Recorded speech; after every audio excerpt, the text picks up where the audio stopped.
Yo, what is going on, everybody? We're back with another veteran spotlight.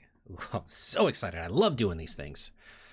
Today we have the salty salamander on, which I'm super excited. Him and I were talking a little bit briefly before we came on here. He's got some really interesting stuff I'm looking forward to. He's newish to getting out. I believe it's been about a year. We'll find out a little bit later. And some mental health issues and stuff like that. So I'm really excited about it, and I'm looking forward to it. This is the best thing that I enjoy doing. On Twitch and on YouTube. If you're watching this on YouTube, we do these live, twitch.tv/VOP Gaming, which I mean you should know if you're watching this already. So come hang out with us. We've got the Twitters, we've got the Facebooks, which I should probably update some more. But you can find out when it's going to happen, mostly on Twitter, or if you come check out the Twitch live streams. But enough with that. We're gonna go ahead and get over and get into it. And I'm super excited. And enough of me talking. Let's go ahead and get into this. And just so everybody knows, I'm not just a guy pretending to be a guy playing a guy. My name is Danny. I was in the Marine Corps. I did a few tours in Iraq. Yeah, so that's just me. I'm a real person. I'm not just a figment of your imagination. But we're going to go ahead and kick this off with Salamander. So welcome, first and foremost. Welcome. Thank you. Thank you for being here. Thank you for taking time out of your day to, sit down and grace us with some of your awesome stories that we're going to get into. Of course. Yeah. So I know we talked about it a little bit earlier, but why don't you go ahead and introduce yourself, Okay. what branch you were in, when you started, and we'll kind of go from there. All right. So I joined the Army in January of 2018. I never made it out of my first duty station. Um, yeah, and I was a welder, so a 91 Echo here Mhm. in the Army, and I did that my whole career until I was medically discharged. Oh, nice. Now, okay, so you joined in 2018, Mhm. so you're a baby. Yeah. Yep. And okay, now what made you want to join the Army? I got a GI Joe when I was like 4 or 5. Nice, Yep, nice. and my papa was Army and Uh-huh. Navy, and then my grandpa was Navy. Okay. And my uncles, I have a uncle or a grandparent that was in every single branch. So it's just kind of grew up in it. Yeah. Wow, that's incredible. Just to come from a military family and stuff like that. Now, did you feel pressured because you were in a military family? Absolutely not. My dad was the only one of every single of the males of that entire generation, both on my father's and my mother's side, Yeah. uh, was the only male that did not serve. Okay. Um, and he but he followed his dreams. He wanted to work with kids, and so he works for CPS, and he has for about 30 years now. Yo, good for him. Um, and Yeah, no, so no pressure at all. Okay. My parents were actually really kind of pushing on college, and then they realized, hey, do whatever you want, really. Who cares? Yeah. They realized at a younger age, or when I was at a younger age. But yeah, there was no pressure ever to join. It was just it's what I wanted to do. It became my dream Yeah. since I was a kid. So that was Yeah. actually a lot of fun. Is actually being able to do my dream. Yeah. Absolutely. Now, okay, so we know why. So, like, did you go straight from, like, you went from high school in, or we talked to a couple weeks ago? I think it was. Oh boy, I'm drawing a blank. They went in and they were like 17 years old, or did you? Oh wow. Yeah, did you go Um, college no, first, or? No. So what happened was I kind of had a strugglesome upbringing. Not bad, just strugglesome. And so things kind of got weird in high school. I was getting tossed around. My ADD was really bad, and so like I only was in a traditional high school for the first half of my freshman year, and then I was in a alternative high school for about 3 years, and then my senior year I finished the online high school. But I got kicked out of my parents' house at the end of the first semester, and so I became homeless. And then I was like, you know what? I'm gonna switch it up. So I got a full time job, and I dropped out of high school. Um, yeah, lied to the job. Told them I had a high school diploma. Never provided proof, but I told them I graduated high school because I was older than most kids. I turned 18 before the year even started. So um, they're like, "Oh, okay, yeah, he was just young for his age, I guess. Yeah. Graduated, Okay. turned 18 after he graduated." Yeah. And um, I was like really upset about it. I'm like, "Dang, just lost my chance to do what I wanted to do." Um, and while I was working at my job, I was like, no, you know what? So I reach out to some recruiters and I'm like, hey, I want to join. And so they're like, all right. So they come to my house and we start talking and they're like, hey, so why do you want to join? I'm like, I want to surf. I desperately, it's my dream. And they're like, hey, bro, you don't have to lie. It's all right. And I'm like, no, I really do. They're like, oh, wow. Okay. And I'm like, Yeah. and um, yeah, so then they're like, "Hey, bro, you ain't got schooling. You're fat." And I'm like, "Yeah, I'm fat." Um, and so they're like, "Hey, there's this thing called Job Corps. I'm not sure if you ever heard about it." And so I went to Job Corps, lost a whole bunch of weight, learned my trade in construction craft laboring, and got my GED. Nice. And the day I got my GED, I texted my recruiter. I was like, "Hey, bro, got my GED." 2 days later, he drove all the way up there, brought me back to the hometown, and I enlisted. Nice. Right in my right hand. Weird question. You don't Mhm. have to answer it specifically. Are you from the West Coast? Yeah. Okay. No. No. Yeah. Sorry. Dyslexic. Should have joined the Marines. Oh, oh, Oh. what's that? Discord call dropped? What was it? Wait, what? No, okay. Because Job Corps, I was gonna do Job Corps after I got out of the Marine Corps, Yep.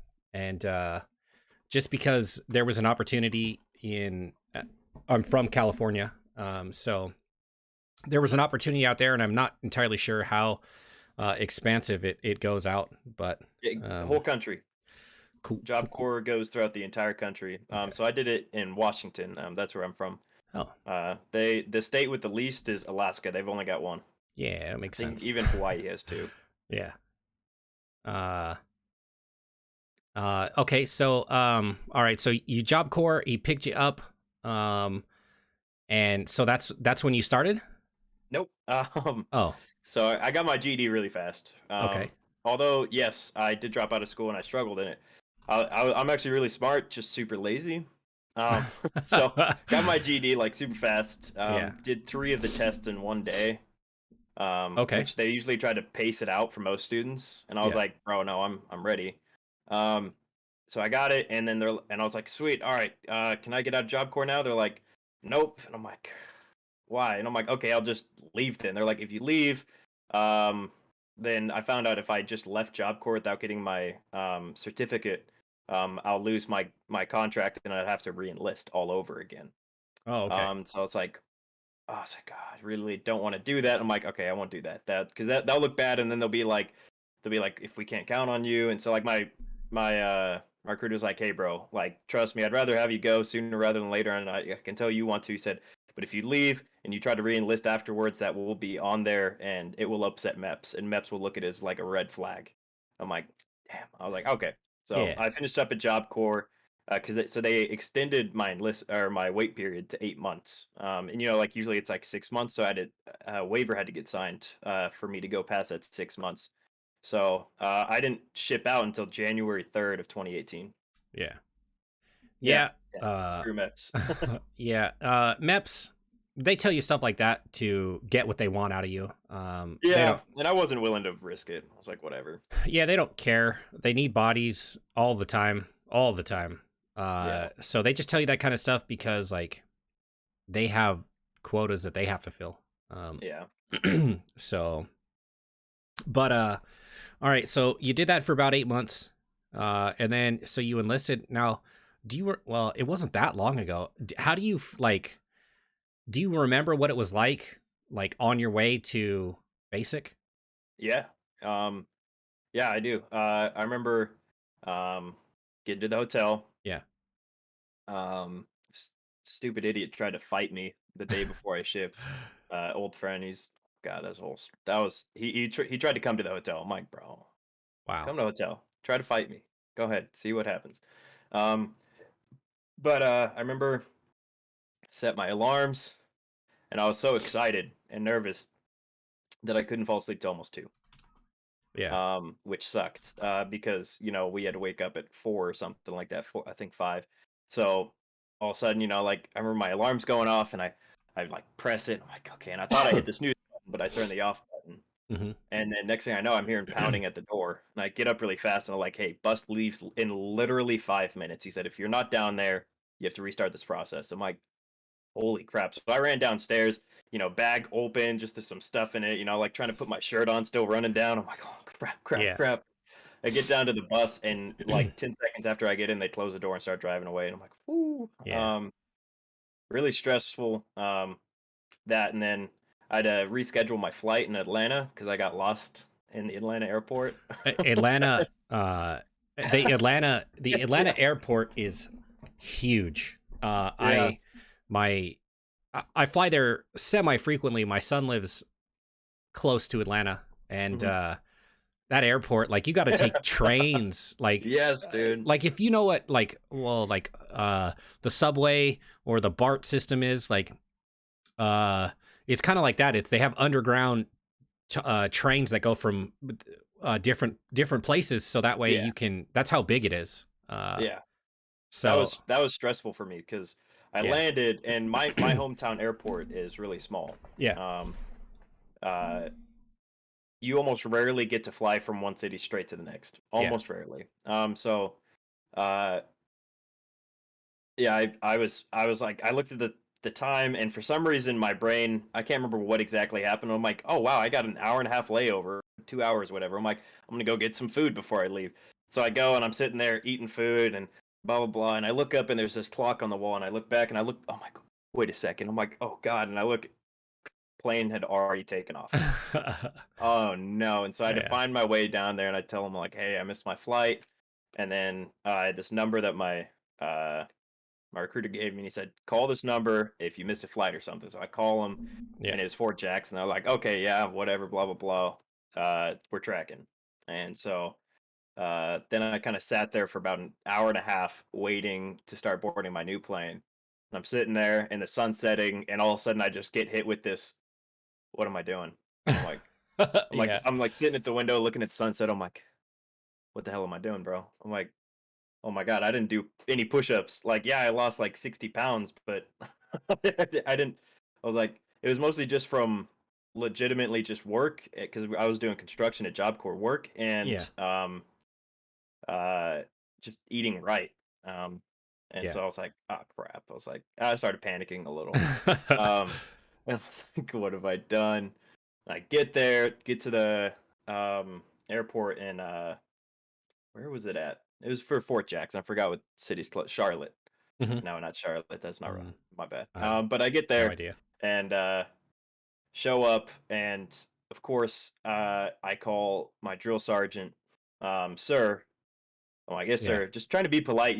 That's how I was raised. Yes, and I was like, yes, sir. He said, Yeah. don't fucking call me sir. And I'm like, shit, starting off on the right foot. Yeah. Um, yeah, and I remember that whole chilling experience of just waiting in this room with a bunch of other recruits, and we're all just kind of sitting there, and they're all having a blast talking, and I'm like sitting in this chair, like how are they having fun right now? Like they know like everything's about to change, right? Yeah. Yeah, that was not like the rude awakening of getting off the bus for the first time, but like kind of like the everything's about to change. Yeah, absolutely. Yeah, I mean, I've talked about it before. I had to go to boot camp twice. The Ah, okay, first yeah, me too. the first time I was like terrified. Like, I was just like, I couldn't sleep. I was like at the airport, and I was like, my stomach hurt. I was like I I felt like I had to take a shit, but I didn't, because like I had, like I tried to. Like, it was just so nervous. I felt like I was gonna throw up all the time. And then when I went the second time, when we were at the USO in Yeah, San Diego, like, I'm all like sleeping on a chair. It was like, like, there's it's people are like easy. pacing back and forth, and they're like stressing out, and I'm just like, like, I just totally crashed out. Like, people are like crying and stuff like that, and I'm just like, yo, like, I hope we're not in the same platoon. Like, oh boy, type stuff. uh, super nervous, but Yeah. just because like that first moment when you meet, like when we met the first drill instructor who picked us up from the airport, it was just like it was crazy. And then all of a Yeah. sudden, like when you get to, I mean, I'm assuming it's partially the same. Uh, like when we got to boot camp and that drill instructor walks on and it's just like, my name's blah blah blah, and it's just like from that moment on, you're like, my life is never going to be the same. Like this moment is this is the moment where my life changes, and Yeah. it just kind of hits you. Like some people, it hits you like in a positive aspect. Other times, people are just like, yo, they fucking freak out. Like, nope, Yeah. I don't want to do this anymore. Nope, I changed my mind. But at that point, it's too late. Yeah. It's too late to change your mind and go back on anything. Absolutely. Yeah. Now, uh, so okay, so you brought this up. I didn't know this. So you had to go to boot camp twice? Yeah. Okay. Well, I Or, didn't have to go to or it. I recycled. oh, okay. Yeah, Uh, which was not a lot of fun. okay. We'll We'll get we'll there. get Yeah. there. Yeah, we'll get there. Like I legit went through 3/4 of boot camp. I did the beginning. I did the crucible, and I got a hernia. I had to have surgery. Ah, I spent jeez. 6 months in the hospital because it got infected. I was in a wheelchair, Yeah, I like heard you so. talking about this last night. Yeah, I was Uh, working pretty hard last night. yeah, so yeah, and so I legit they sent me home. So that's why when I say I had to go to twice, I legit had to go. Like I left, had freedom, and came Oh dumb enough to man. come back. Yeah, in the middle of war. Like Yeah. just wanted it that bad. Uh, so when I hear people, even getting recycled, that's it's rough. Yeah. Spending more time there than you have to is Not fun. not at all, is rough. No. Uh, Yeah. all right, so you're sitting there. You're kind of wondering why everybody's having a good time and stuff. Yeah. Take us what happens next? Well, drill sergeant comes into the it was like a there was like computers there. There's an Xbox TV, some snacks and stuff, and I guess it's where they keep people before everyone gets there. Yeah. And finally, the last trainee arrived, right, and said, "All right, everyone line up," and he's getting our names and everything, and um, he's like, "All right, let's go," and he throws us in a van. We drive to Fort Jackson. We get on base, and I'm like, I'm like getting psyched. Like I'm looking over and I'm seeing this parking lot with a bunch of Humvees. I'm like, yo, dude, look at all these fucking Humvees. Like Yeah. not realizing later in life, it was like I would have looked at him and been like, Yo, fuck these fuck, Humvees. fuck these pieces of shit. And I'm like, Yeah. and like also just being like, whatever, it's a Humvee. But I remember just Yeah. being so psyched about that. I was like, dude, look at all these freaking, like that's so freaking cool. And like Yeah. just getting psyched for no reason and seeing an LMTV. I'm like, yo, that thing's huge. Like that's got to be badass. And Yeah. no, of course, just being wrong about everything, Mhm. still in that mindset of, like it's military grade and being like, holy shit, I gotta have it. Like, Ugh. yeah, Ugh. Military not grade. God, it's like terrifying now. Yo. Um, Absolutely.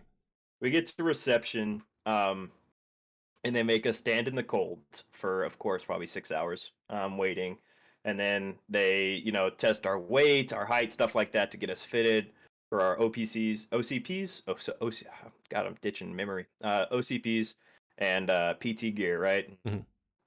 We What finally get it all on, and we head back to our barracks. Yeah. And they're like, "All right, you guys got 50 minutes if you want to get some sleep." And we're like, "Wait, really?" We're like, "We can sleep." It was like 5 a.m. at this time, and we're like, "Yep, let's lay down."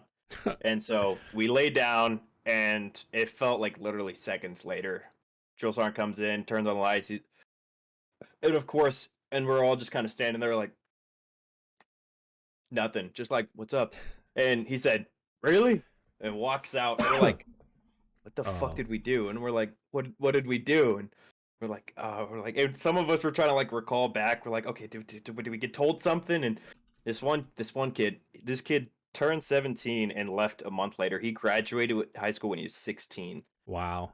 and he hopped up. And this kid was the smartest kid I've probably ever met in my life. Yeah. Absolute genius. And he said, "We need to say at ease and go to parade rest when he walks in." And I'm like, all right, all right. We're like, okay. We're like, which one's prayed rest again? And um, he opens the door, and Hmm. this stupid idiot up right next to the door goes, and so I don't know about in the Marines if you guys still did it, or if maybe it's just a movie thing. But when we call attention, we just attention, and this kid went attention, like, and he looks at him, he's like, what the fuck did you just say? uh, He's like that. He's like, we ain't the Marines. We're not yeah. stupid. And no offense. Hmm. And You good? someone was like, Eddie's. And finally, it was like, oh my god, bro. And I'm like, this is great. I'm surrounded by fucking idiots. And I'm like, great. And shaving the head was fun. One of my best buddies. This dude had a mop on his head. Yeah. He was from California, and God, I love this man. He's one of my best friends. He had the side shaved, and hair was probably 2.5 feet on top. And Wow. he had it in a bun, had it dyed, everything. It was hilarious. Yeah. And they're like, you didn't want to cut it before. He's like, nah, I want you guys to cut it. And so like the barbers were arguing over who gets to cut his hair. That was Yeah. hilarious. And That's funny. um, yeah, I wasn't a big fan of reception to an extent. Yeah. Like they let us keep our phones, but I was like texting my buddies, and like first time I tried on the uniform, I like sent a picture in the mirror, like thinking like, oh, look how fucking badass I am. Yo, look at me. Yeah, exactly. I'm like, yeah, yeah, I'm a soldier, and like, oh my god, it's so cringy now. Like talk like 100%. 100%. so cringy. It's like, bro, I really got excited calling Yeah. myself a soldier, and I hadn't even done a single push up yet. I'm like, man. Yeah. Super cringy, but I met the best friend of my life there. I honestly did. So the way our reception at Fort Jackson did it is like each squad had a different number, and so we knew how to keep track of each other. Yeah. And it was a group of 5 of us, um, and we were called 8-6, and so man, they're the best friends I've ever had in my life. I keep in contact with them almost every day still. We have a group chat together, and we all got a tattoo Oh, somewhere on our body of 8-6 in Roman numerals. We really stayed tight for the rest of our just yeah. so It's far. best Yeah. friend I ever had in my life. That's awesome. That's crazy. Yeah, and then after three days, we hop on the bus. Drill sergeants are like, hey y'all, go ahead and take a nap, lay your head down. We're getting ready to go, and they're being so sweet, and I'm like, nah, this is fishy. This Yeah. isn't right. This is not Yeah. okay. And we get there and get the fuck off my bus. Like I was Yeah. like, and I remember hearing this one kid go, oh, like sounding like Hank Hill. Yeah. It's It's like funny. I was like, oh man. And she started counting down, and there's this dude like tripping all over himself, and oh my, and everyone's like screaming, get up, and this dude's just like tripping over himself frantically trying to get off the bus. And every time he got up, I was like, oh my god, bro. And I was like, I'm not gonna get smoked. And the second he got off the bus, I was watching through the window, face Mm, planted on the side of the sidewalk. I was like, I hope this dude isn't in my squad or something. yeah. Oh, that's crazy. Yeah, people especially in situations like that, you can't handle that type of like it's just too much. It's a sensory overload, Yeah. and they can't shit just like my legs don't Just work shut anymore. yeah, Yeah. just shut off. I just watched everything shut off on him. Yeah, It was absolutely. crazy. Um, and so we did the shark attack. And I remember being just really angry. Yeah. Like it was pissing me off. Like I saw other dudes that they're like, oh my god, and like we had picked like photographers that followed us the entire time. And I remember looking at pictures afterwards of the shark attack, and I'm standing at attention like just pissed, like oh my god, bro, this Yeah. is so stupid. And they piled all of our bags, all of our duffel bags on top of each other, and Yeah. they're like, all right, you got 1 minute to go get your duffel bag. And I'm like, these motherfuckers, man. I'm like, all right, let's do this. And they made us do it like 5 times, and they were smoking us. And then this chick behind me, they were saying stuff to us, and I hear, and I'm like, you did not just fucking laugh, Oh bro. my god. And so then they started smoking the shit out of her behind me, and it made this other kid next to me laugh, and they started smoking the shit out of him, and another dude like right in front of me started like laughing his ass off, and I'm like, if this dude laughs, I'm laughing. Like Yeah. I like three of the four parts around my surrounding area, they're all laughing, getting smoked. I'm like, this dude next to me laugh, it's over for me. I'm gonna bust out because I would just thought it'd be funny, you know. Every single person around me laughing, I was like, it's over. I'm done. If he laughs, it's over. I'm gonna bust my ass out laughing. Yeah. But then then they finally got us together, got our bags together, and they're like, all right, Helling, you're in squad 3, go over there. And I sprint over there as fast as I can, and they give me this blue sticker, throw it on the side of my Velcro. And all of a sudden, I hear, "Where the fuck is Hurling?" From like this was about 10 minutes later, like on the other side of this open field. And I'm like sitting there, and I'm like, "Jill Sarn, my name was just called over there." She's like, "What the fuck you mean your name was called over?" I'm like, "My name was just called from over there, Jill Yeah. Sarn." And she's like, "You're part of my platoon, motherfucker." And I'm like, "All right, sweet." And I'm like, "They're calling my name though," and like didn't say that, but I was like in my Yeah. head, I'm like, "Yes, Jill Sarn."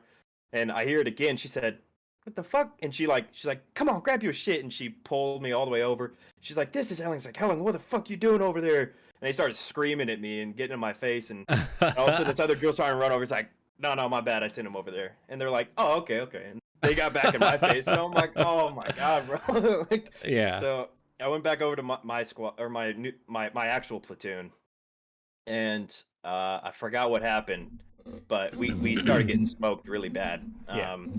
And worst part, realizing I suck at fucking push-ups.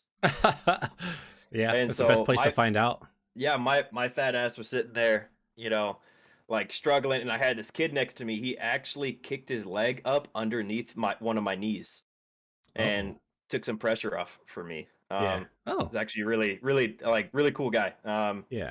But yeah, no, it's embarrassing. I'm sitting there, you know, like having to be held up by another man, getting screamed at by another man, Yeah. so we don't get screamed at more. And I'm like, man, this is. I was like, that is the moment. That right there is when I felt his leg get kicked up underneath mine, Yeah. because we were all in push-up position. I was like the first thought that went through my head is, I'm not gonna fucking make it. Yeah. And that was legitimately the first thought that went through my head. I was like, I'm done. I'm not gonna make it. Um, and like I can't do this stuff like that. And I'm like, I'm fucked. I'm definitely fucked. If I can't even do 5 push-ups on the first day, Yeah. um, so that got me like that was like it's over. Like that first initial like what have I done? I messed up. Yeah. And so we finally get back up to our barracks, and they show us our room, show us how to make our beds, and then a shower time, which was total blast, of course. Running around naked, bro. I remember bumping into this guy, and I'm like, "Oh, you did not just fucking touch me naked, bro!" Like drill sergeant's like in the showers with us, like it freezing cold water, and when I Whoa. Hey, he's man. I screaming at mean, us, and like I got it on the yeah. water, and I started like scrubbing my hair, and it was like I was under there for like 4 seconds, like get the fuck out of there, you're done. And I'm like, Yeah. oh, it's winter, freezing ass water, like oh my lord, and sprint out. That was so weird, and the one kid obviously Absolutely. slipped because there Yeah. was just water everywhere, and it was just a nightmare. I was like, this sucks. Oh man, I remember in boot camp, like I've seen I've seen so many dicks in my life, like it Oh, so doesn't many. doesn't even phase me. I've been touched by so many dicks Yeah, that like whatever, like it doesn't even phase me, like I mean, it's a little different now. If some dude just came up and touched you with his dick, like yeah. it'd be You're different. like, what the fuck you doing? No, it'd be more than that, but like Yeah. uh but the whole boot camp thing, like I get it. We we would be we had the shower heads, and then there would be like three of us to one shower head. So, and the way our drill instructors did it is they were like, wash your left armpit, wash your right armpit, wash this and that, and so on and so forth. And then it's like, all right, now rinse off this side, rinse off that side. So you've got three guys trying to like do all of this, Touching each like other. That would absolutely, not like fly it's today. just dicks swinging all over the place, like it's just It is what it is. it happens absolutely Yep. 100%. Yep. Oh man. Yeah, that would not fly today. Yeah, Um, I oh mean, well. yeah, Even the shit that I that happened when I went through doesn't fly today. In the army, they don't even do shark attacks anymore. yeah. And I'm like, Are you serious?" Like, oh Uh, man. Yeah. So, yeah, it's just times change. Times change drastically. I went to boot camp in, oh boy, I went to boot camp in 2005, and I was 8. oh shit. Oh, we were both eating crayons at the same time. We were both crying and shitting our pants at the same time. So, uh, uh, but yeah. So, I mean, stuff that happened then. I mean, I watched. I went to boot camp.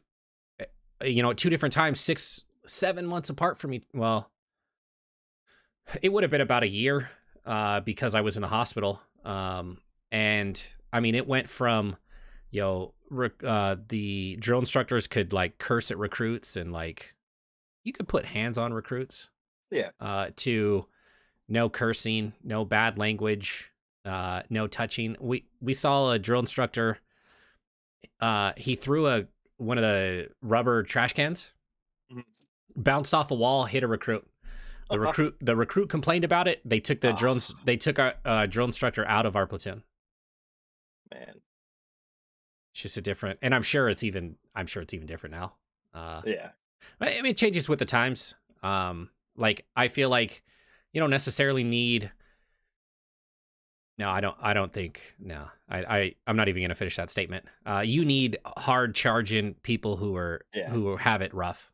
You Yeah. like. I don't care how times change because you never know when you need. You never know when you're gonna be uncomfortable and have to deal with bullshit. Yeah. So if you start your military career being uncomfortable dealing with bullshit, it only goes up from here. Yeah. For real. And that's what I'm afraid of future soldiers going in.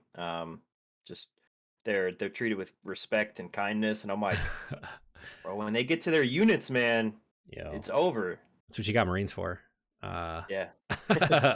Exactly. Like I talk to my Marine buddies, and they're like, "Hey, bro, they ain't doing that shit." I'm lucky, man. My the first selfie I took in boot camp was when I got pictures of my dress blues.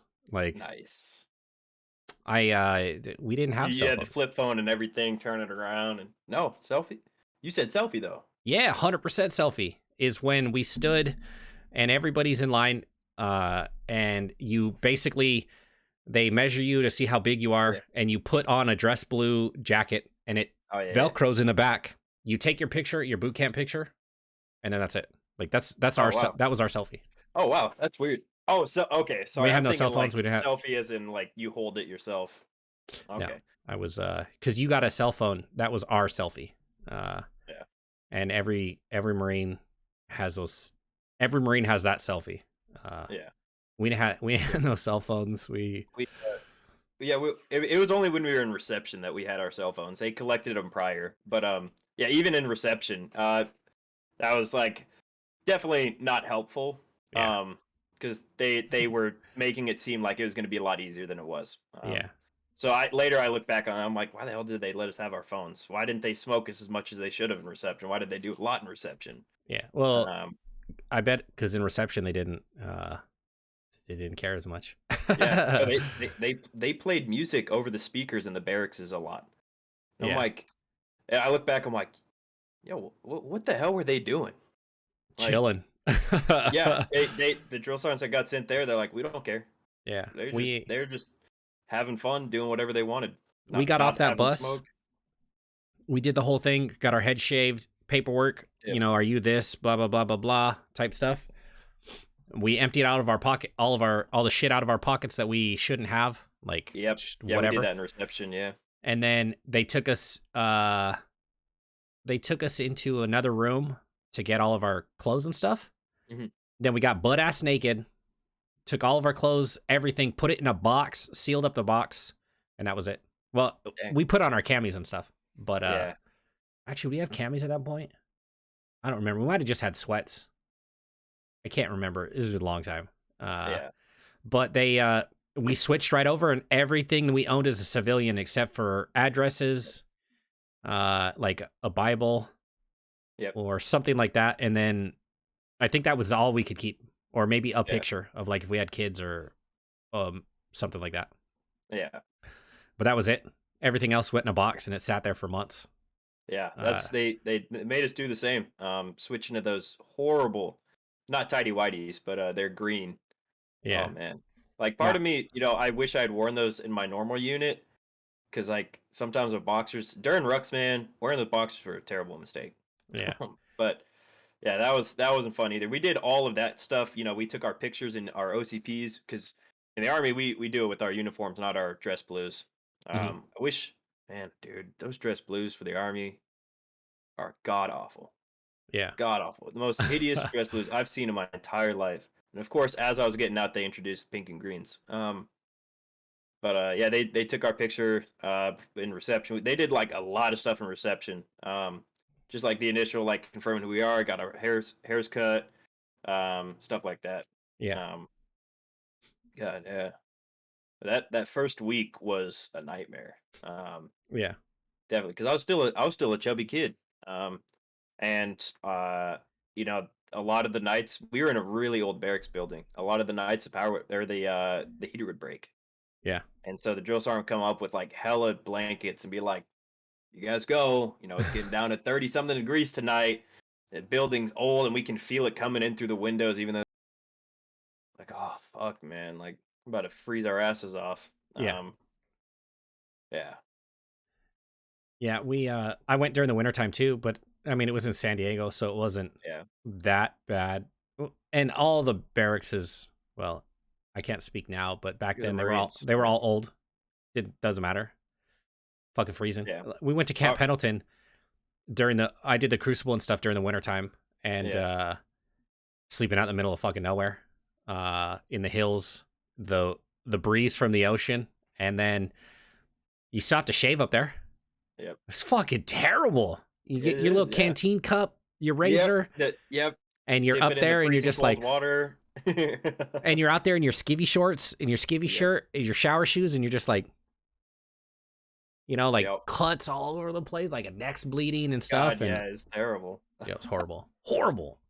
Horrible experience. Yeah, it was great Yeah, though. It was great, it was. 100%. At the same time, it was like waking up in the middle of the morning. Like I get up and we'd be in our formation. Like people sleeping. Or in the back, and I get up out of my sleeping bag, grab my canteen thing, pour some water in there for my camel pack. Freezing cold. Like Yeah, it dropped below 30 one night. We were out in the field, just dipping my razor in there and be like, yeah, oh my absolutely. god. Yeah, yeah, that's great. Okay, so you got picked up into your platoon Mhm. Yep. after your drill instructor confusion, Yep. or drill sergeant. Yep. And then so now what was that like? What was like, I've never been to basics, so like, Yep. like what kind of stuff do you learn? Stuff like that, like Mostly, like the the first 72 hours, honestly, actually was just a shit ton of classes.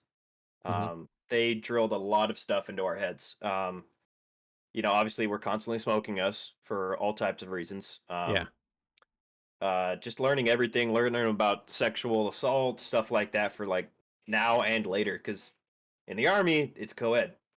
yeah. So we were surrounded by hairy little females. My first company, they took the girls' razors, Yeah. and so they Oh they're little boy. dwarfs running around. Yeah. Oh Um, boy. yeah, my second company, they didn't do that. When I told some of the girls, they're like, "I don't think I could have made it there." I'm like, "No, you could have," but it was like, yeah, they taught us a lot, like army regs, how to properly wear your PC, everything, like how to wear the uniform. We learned how to fall asleep standing up. Yeah, Yep. absolutely. Um, we all got sick. Yeah. Um, Everybody does, yeah. yep, 100%. it was bad. I got a nickname Oh nice. called Sleepy. Okay. Um, it was terrifying for me. It honestly was. During the moment, that whole time, it was traumatizing in a way, like heartbreaking and meant everything to me. Um, I was super sick, Mhm. really, really bad. But I was like, I can't go to the TMC, the Troop Medical Clinic. I was like, I can't. Mhm. Um, just like so sore, I could barely move. Running became 10 times harder. I was vomiting, having diarrhea. I was ill. Yeah. It was really rough. No one else like had it. there was a few guys that had it worse, but it hit me really bad. It's like, God, this sucks, bro. Like sweating profusely, constantly, even if we were doing nothing. And I was on guard duty one night. We had our rifles, and I was sitting at the desk with my buddy, and I look at him. I'm like, and our dryers, because they're older barracks, were on the same floor as us, our washer and dryer room. And the whole building was freezing. We were wearing our PT, so just shorts and a t-shirt. Hmm. And I was like, "Hey, bro, I'm gonna go in the dryer, the washer and dryer room." He's like, "Why?" I'm like, "It's warm in there because people would do laundry and it just stayed really hot in there." And so I go in there, and I left my rifle next to him. I'm like, "You want to watch this?" He's like, "Yeah, I got you." And so he was watching it, and I go in the dryer, and I'm like, and I'm just standing in their room, like feeling the heat, and I'm like, "This Yeah. feels amazing." And Yeah. I like go and kind of just lean up against the dryer real quick, and I felt how hot it was. It was even hotter, and someone had left their clothes on top of one of the dryers, and so I'm like, yo, I'm gonna, yeah, no, that's exactly what I did. Like, I got up on top and I laid down. Let me see if I can find uh, something real quick. My drill yeah. sergeant took a picture. Oh wow.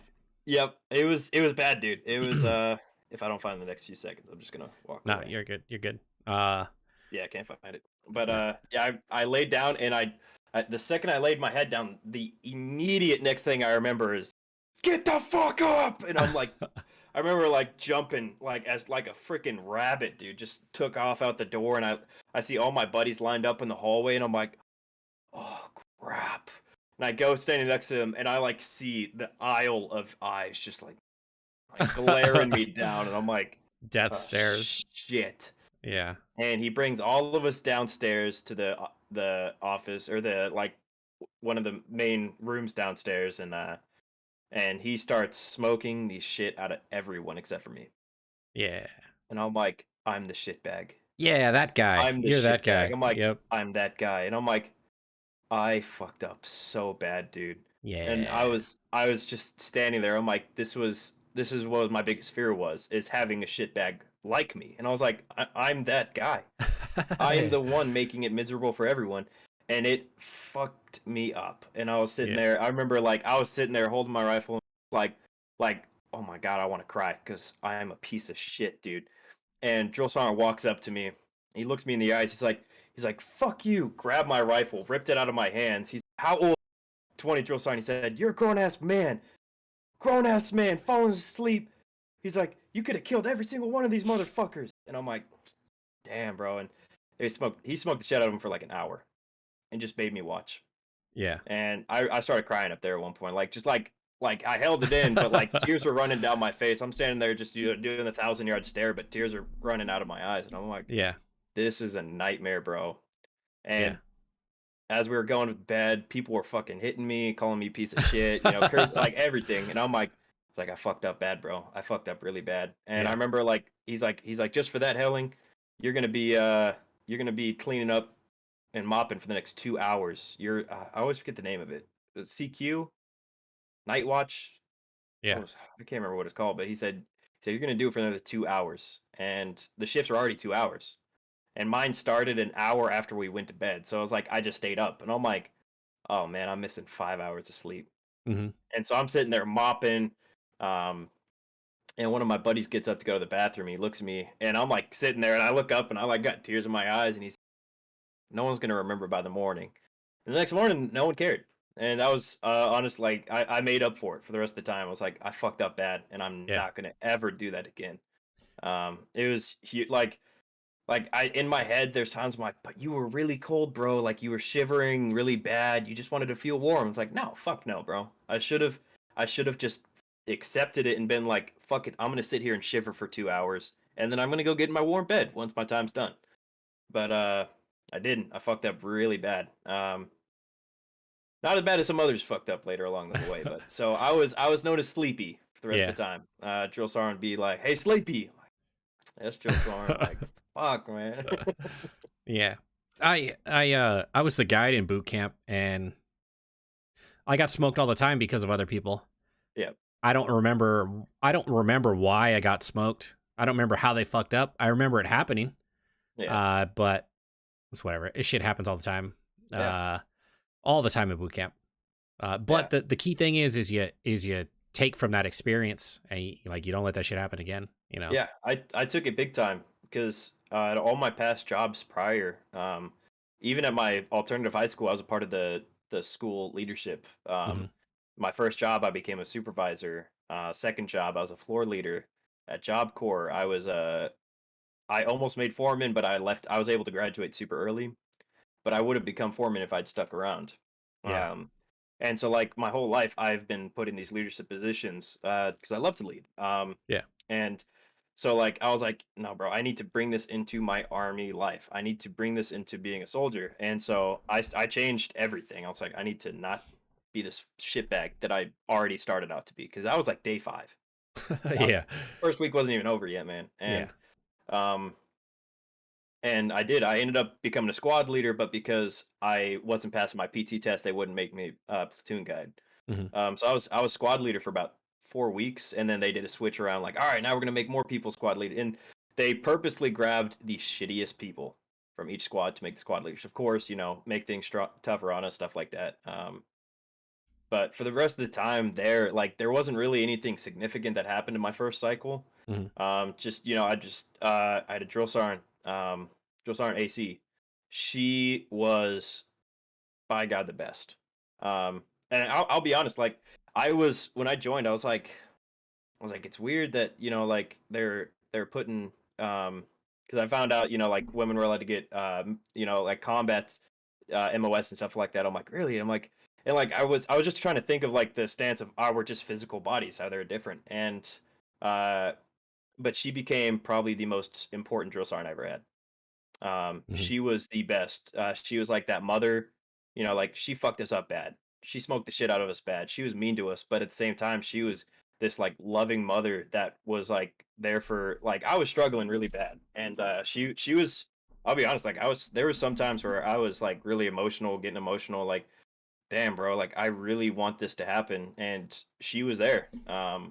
Yeah. She was the best. I reached out to her about a year after she finished being a drill sergeant. I reached out to her, and I found her on Facebook, added her, and she ended up calling me, and we talked for like 3 hours, just bullshitting. And Yeah. yeah, she was the best. The drill sergeant that caught me, that man, a lot of people hated that man, a Yeah. lot of people. But I was like, dude's a badass, man. Like there's a reason people hate him. Um, he was great too. I always think about him. He was on my ass for the rest of this cycle, Yeah. constantly. Even if I was doing it like the best I could, he was on my ass, and I really appreciate that. Like just constantly pushing me, even though I was already like giving 100%. He said you need to push more. Yeah. I had a lot of great drill sergeants. My platoon sergeant was the best. Uh, there were cousins there. Our drill sergeants were cousins. Oh wow. They were both. Yeah, it was actually a lot of fun. They were they loved mind games. Hmm. Oh, they loved mind games, big time. Um, and so when they came up, we're like, oh fuck, we're done. um, all the drill sergeants from my first cycle, man, they were awesome. They Hmm. were unforgettable. Um, yeah, the best. We had this one guy who was just a total dick. Total dick. Had zero emotion. Never watched him yell once. Didn't yell once. And also for some reason,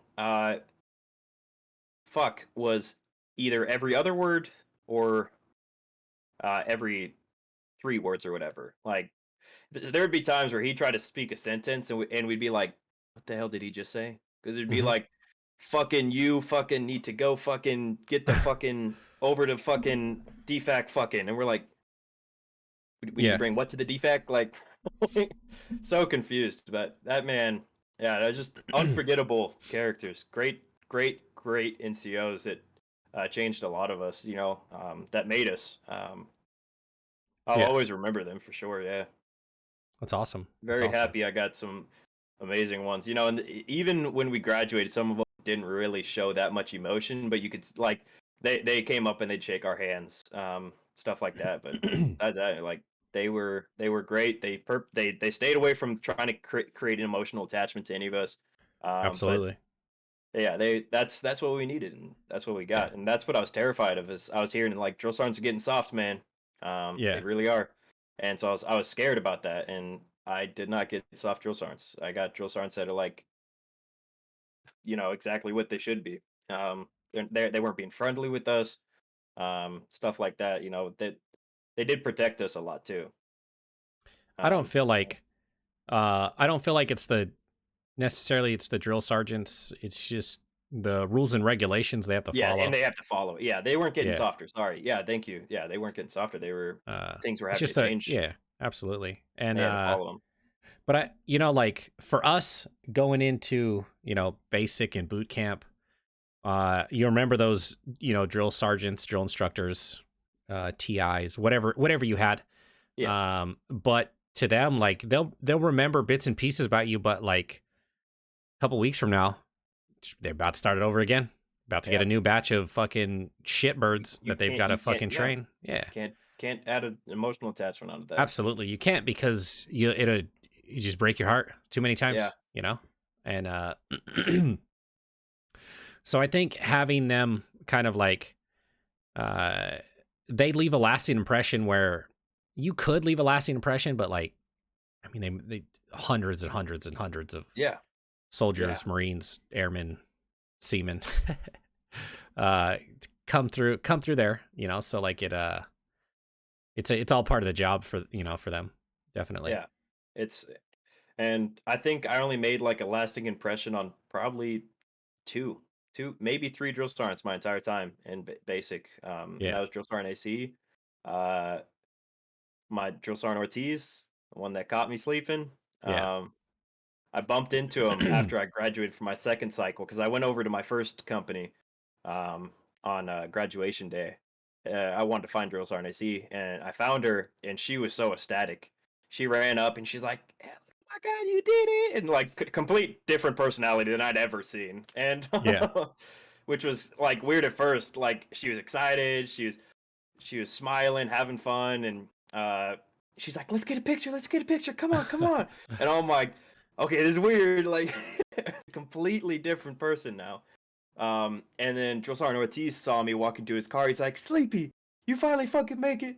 I'm like, "Yes, drill sergeant." He's like, "That's what's up, man, see ya." And I'm like, that's that guy. I'm like, Nice. Yeah. no, no, those two made a huge impression on the first cycle for sure. um but yeah, no, it's just I like they will forever be, a part of my mind, my life, and you Yeah. know I understand that, they probably 90% of them don't even remember my face. So Oh, I mean, I feel like a lot of recruits or I don't know what they call you guys. What do they call you when you're they in call us trainees. trainees? Oh, I Yeah, feel like a lot of times, you're clean shaven and you're bald. Like yeah, you fucking look like everybody else. yep, yep, No matter what color you are, like if you're all a bunch of white kids, y'all look like white kids. You know what I mean? Like because you just all your shapes and sizes, but like you see, so many X, Y, and Z people coming yeah, in constantly, like, and you're all bald. It's not like you have yeah, any personality or like yeah. you We don't have do. any distinctness Yeah, to you, yeah, except for except for the your shit bags.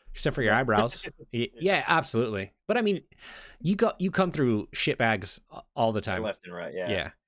Uh, I this last Tuesday I did something similar to this, and there's a guy who is a drill sergeant in the Air Force. I don't know. I can't remember what they're called. I probably knew when he told me, but TBIs, kids don't get TBIs. They suck. I don't remember anything. But he was talking about how he's like, this one will live with me forever. Because he was like, get in there. All the hair off your face gone. So this kid went in there, shaved everything from the neck up, came out, no eyebrows. And he was like, he was took back by it. And he was like, what the fuck did you just do? He's like, fucking God, you told me to shave everything. So dude. from the neck up just was gone. It's stories like that, man, that Yeah. we hear later on, like, hey, trainees or recruit or whatever you want to call them, like, don't always take us fucking literally, like that. Oh my god, yeah, no, that would be infused in my head for. I will always. I would have always remembered that. Like, Yeah, absolutely. holy crap. Uh, and that just goes to show, like a lot of times, like I don't want to say a dime a dozen, but Yeah, all the trainees, recruits, whatever, you're dime a dozen. yeah, It's stuff like that leaves you with a long lasting impression. yeah, Uh, yeah. all right, so you graduated. Basic. Yep. So and then where did that take you? Um. Well. Well, first of all, the reason I had to do a second full cycle Oh, was yeah, because yeah, yeah. I failed my second PT test. Okay. Or my last PT test. 2 weeks before graduation. I was about 10 push-ups short. Hmm. And that was one thing that I realized in the army. Um, is I'm strong. I already knew I was strong because I've been lifting and everything, but it clicked. I was like, my muscular endurance was Okay. completely different than what I expected. So like, I remember through most of my army career before I got injured, I could bust out perfect push-ups faster than almost anyone else.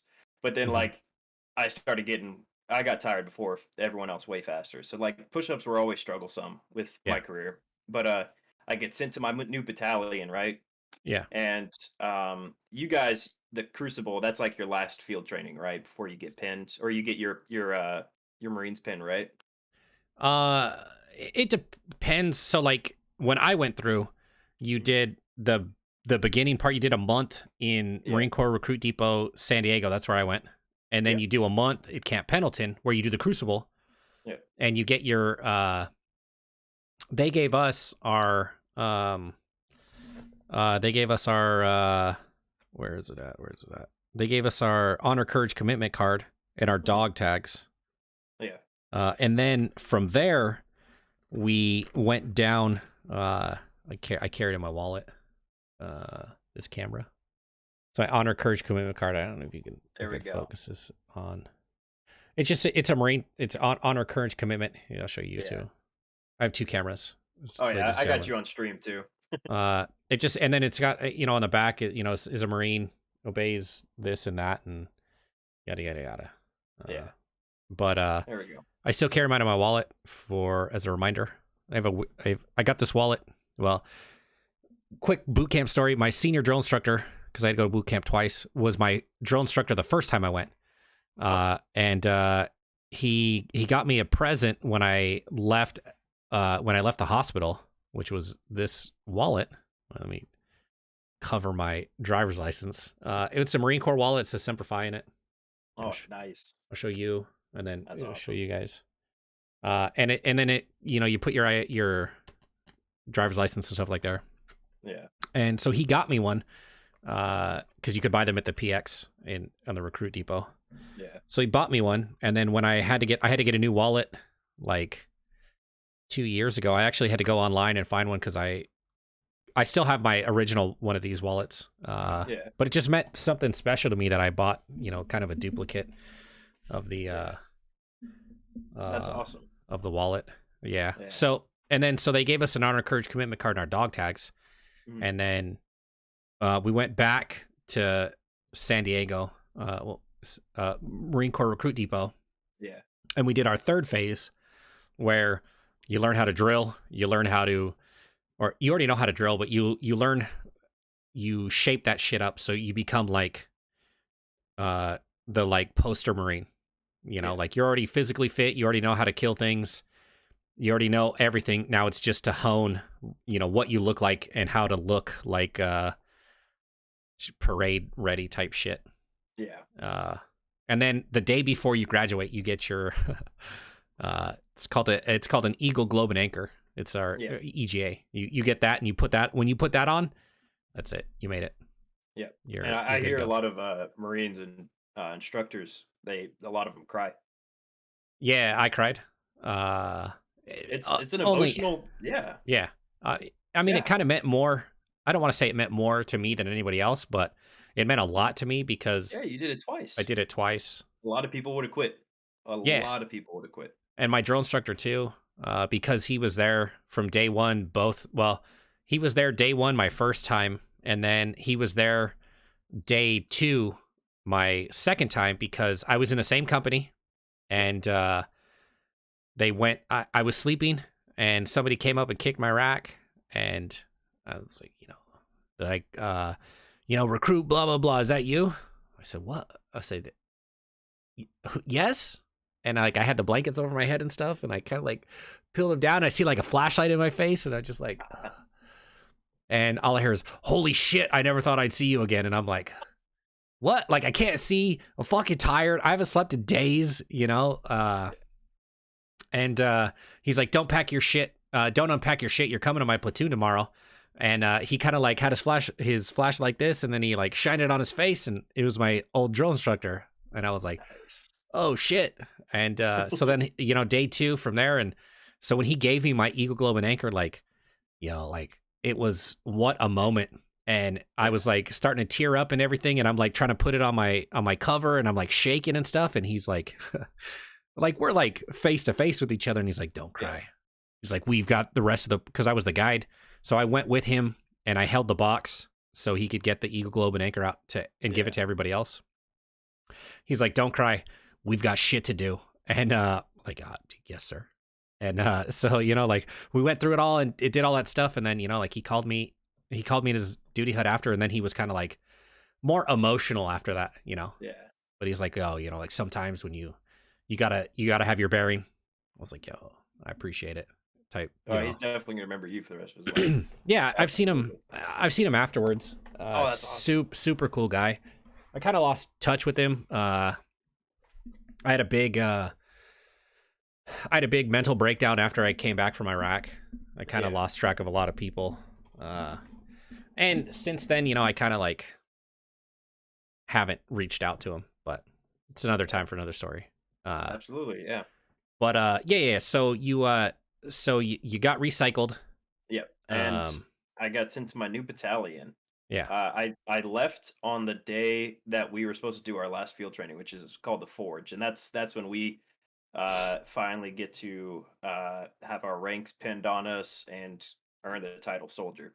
Okay. Um, and so I watched them step off, Yeah. and I watched my best friends and some of the some of the close friends I've ever had in my life. I just got to watch them just walk off, and I was like, Yeah. shit, bro, like it's like this sucks.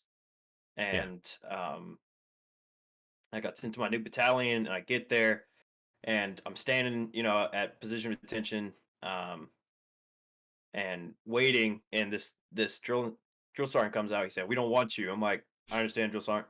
Yes, drill sergeant. And he said, "Give me your PT card." And I give him my PT card, and he walks into the office. 45 minutes later, this van comes flying up. This specialist gets out. He's like, "Throw your stuff in the back." I'm like, "Well, what's going on here?"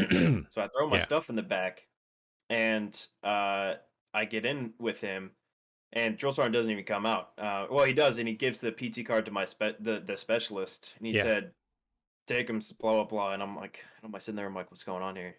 And drill sergeant walks back in the office. Van takes me, leaves the battalion. We start driving around, and we're pulling up to this new battalion. And the way the army did is phases. They had colored flags, Hmm. and it goes red, white, blue, and then rainbow is when we officially became soldiers, and we were only rainbow for a week. Yeah, no, we made jokes about it. Well, not rainbow. It's red, white, and blue Sure. all Hey, together. man. We just called it rainbow. Yeah. Just Hey, because there's just more than two colors. it's a new army. It's a Whatever. new No, army, no man. judgment. No judgment here. The And 2018 army. yeah, No, I'm yep, not no judging. problem. Yeah.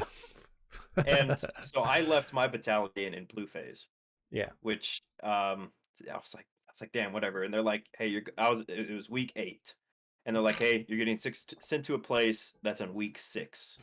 So they're only 1 week from getting in blue phase. They're like, you got this, bro. You'll be fine. I'm like, all right, bet, yeah, you know what, you're right. Yeah. Like an extra 2 weeks, too easy.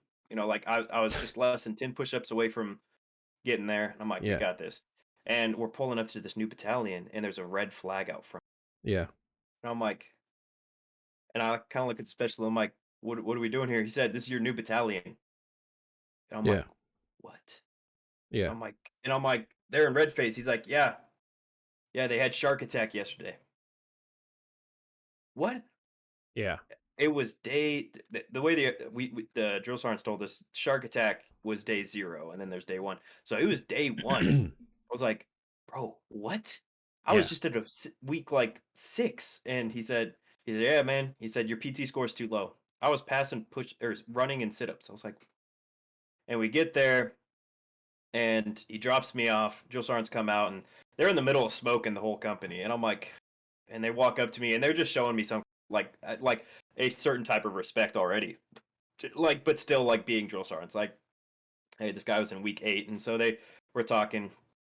Brings me to their office after everyone goes upstairs, and everyone's like introducing to me as like, hey, I'm so and so. Hey, I'm so and so. Like, what's it like, man? What's it like? I'm like, hold on, it was like I was a celebrity. Or Jesus Christ. I go in the office, and we had to bring a battle buddy, allowed to be alone with NCOs, and he's looking at my PT card. He said, "What'd you get on your last push-ups?" And I was like, "I got 32," and we were supposed to get 40 or 42, yeah. And he said, I have it right here, right?" I'm like, "Yeah." And he's like, "Do you remember the date?" I was like, "Yeah, it was I forget the date now, but I said the date." And I told him, I was like, "And I got this on my run, and I got this on my sit-ups, drill sergeant." He said, "Why the fuck are you lying to me?" I'm like, "What?" And I'm like, "I'm sorry, Joe Sarno, I'm not lying to you. It's there on my PT card. PT test happened just 4 days ago. I remember what it is." I'm thinking like maybe I did get it wrong. Maybe I got like 30 push-ups. And like he said, "Really? How about you come take a fucking look at it?" And I come over, 5 push-ups, 30 sit-ups, and a 18-minute 2 mile. Hmm. And I'm like sitting there, I'm like, "Joe Sarno, that's on my PT test." He said, "Is that your fucking name?" "Yes, Joe Sarno." "So the signatures of your drill sergeants down there?" "Yes, Joe Sarno." "So this is your PT test." He's like, "What makes you think you can get away with lying to me?" And I'm like, "What the fuck is going on?" Yeah. And uh, I'm like sitting there, like really trying to brainstorm. I'm like, "Drill sergeant, I got sent to this battalion. They told me they didn't want me. Took my PT card. 45 minutes later, a specialist showed up. That was the one that you met, Drill sergeant. And they took my PT card without me looking at it." I'm like, "That's not my PT card." I was like, "I know my score." I'm like, "That's not me." And he said, "What are you trying to say?" I'm like, "Drill sergeant, I think those past drill sergeants forged my PT card because just they didn't want another soldier." Oh my god, what a fucking mistake that was. They Yeah. went from like showing some type of respect in some certain way, like this dude's 8 weeks in already, to this guy's a lying piece of shit. Yeah. And so that was really upsetting for me. Um, and they were like calling me a liar. Fucking drill sergeant wanted to hit me. Yeah. Like he stood up and got in my face. Like he was mad as fuck. He said, "You're accusing another drill sergeant of this shit in front of my fucking like." I was like, "I'm gonna get hit. I'm gonna get decked square in the face by this guy." And I'm like, "No, drill sergeant, no." And I was like, "Just back down. Fuck it, whatever." And I did want to quit super bad. Right then, I was like, "Fuck no. Why the fuck would I ever want to continue with this shit? I got 10 and a half more weeks." And first PT test finally came around, and I passed the sit-ups and run, and got like too short, or I got 2 more push-ups that time. And drill sergeant walked up to me. He's like, "Hey, guess you weren't lying." He said, "But you're here now, so." Yeah. Oh motherfucker! Yeah. Oh my god damn it! I was like, whatever. And uh, that was a lot of fun. That second cycle. The guys that were in that second cycle of mine were a blast. Made some good friends there. Drill sergeants were less rememberable. I only remember 2 or 3 of them. The rest, they're just there. Yeah. Um, uh, but nothing really significant ever happened that cycle, um, except for one of my buddies, Lynn. Um, he was on guard duty one night, and he was taking a shit in the bathroom. And drill sergeants come in for their inspection in the middle of the night. He's like, "Hey, where's Lynn at?" And it's like, "In the bathroom." Or he's like, "Where's your battle buddy?" "He's in the bathroom." Going, and he walks in there. And he said, "Lynn," and we hear he's sitting on the shitter, and he said, Uh, he's like, "Is this Lynn?" He said, "Yeah." "Who the fuck are you?" And drill sergeant goes, "I was drill sergeant Oh. Shire," and you literally heard like legit just shit pouring out and like dump it straight into the toilet the second his last name came out of his mouth.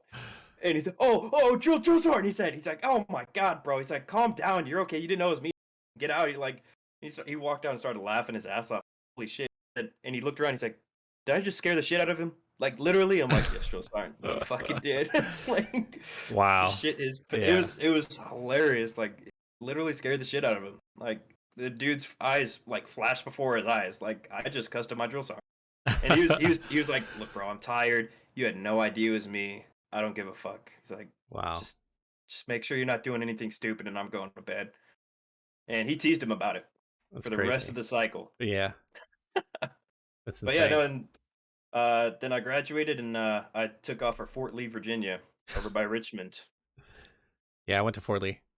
You did? Yeah. Were I went to you ordnance? no, I went to quartermaster school. Ah, motherfucker. Yep. Good Damn. old Fort Lee, Virginia.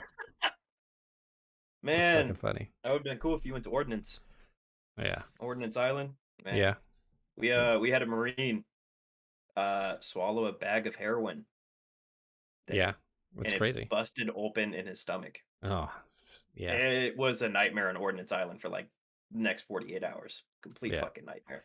Oh, yeah. And that molded my image of what a Marine was for quite quite a bit. I was like, Yeah, we had a female Marine poison another female Marine. no, Yeah, yeah. shit. 100%. The MPs were there. Like, we were getting ready to graduate, and this one dude was fucking around with he's probably fucking around with a bunch of women, but two of the female Marines there, and one found out. I think they kind of knew about it, but one found out and fucking batshit crazy, poisoned another lady, another Marine, and she had to go to the hospital. And the MPs were there, and they put that shit too, and they put that shit together super quick. Oh my gosh. Yeah, like I I finished school there. I went to the fleet, and I was getting ready to do my first.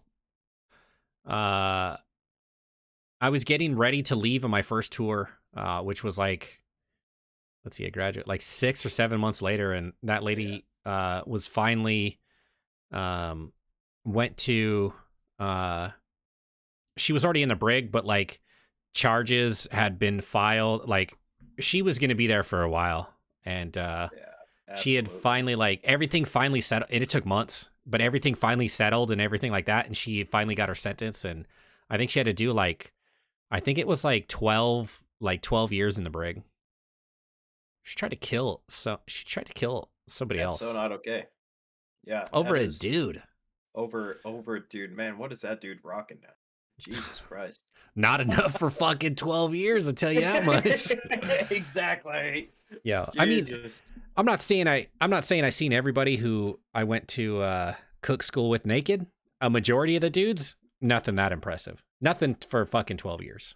No, absolutely not. Nothing where I was like, yo, what the fuck do you feed that thing? Like nothing like that, you know. Uh That is so not okay. yeah, good old Fort Lee. Oh boy. Oh man, I miss it. You miss Sort Fort of. Lee? Okay, what I miss about it was I don't. what do I miss about it? Yep, absolutely. Actually, you know what? I think I just miss my buddies. Yeah, That's it. 100%. Yeah, Yeah. miss them desperately. Yeah, I formed great friendships there. Met some of the best friends I'll ever had in my life there that I ended up going to Fort Irwin with. Yeah. Yeah, it was a lot of fun. Did some stupid shit there. Let my guard down. Did some really stupid shit. Yeah, Um, so did I. Snuck off 100%. base. Yeah. Got No. caught. We did sneak off base.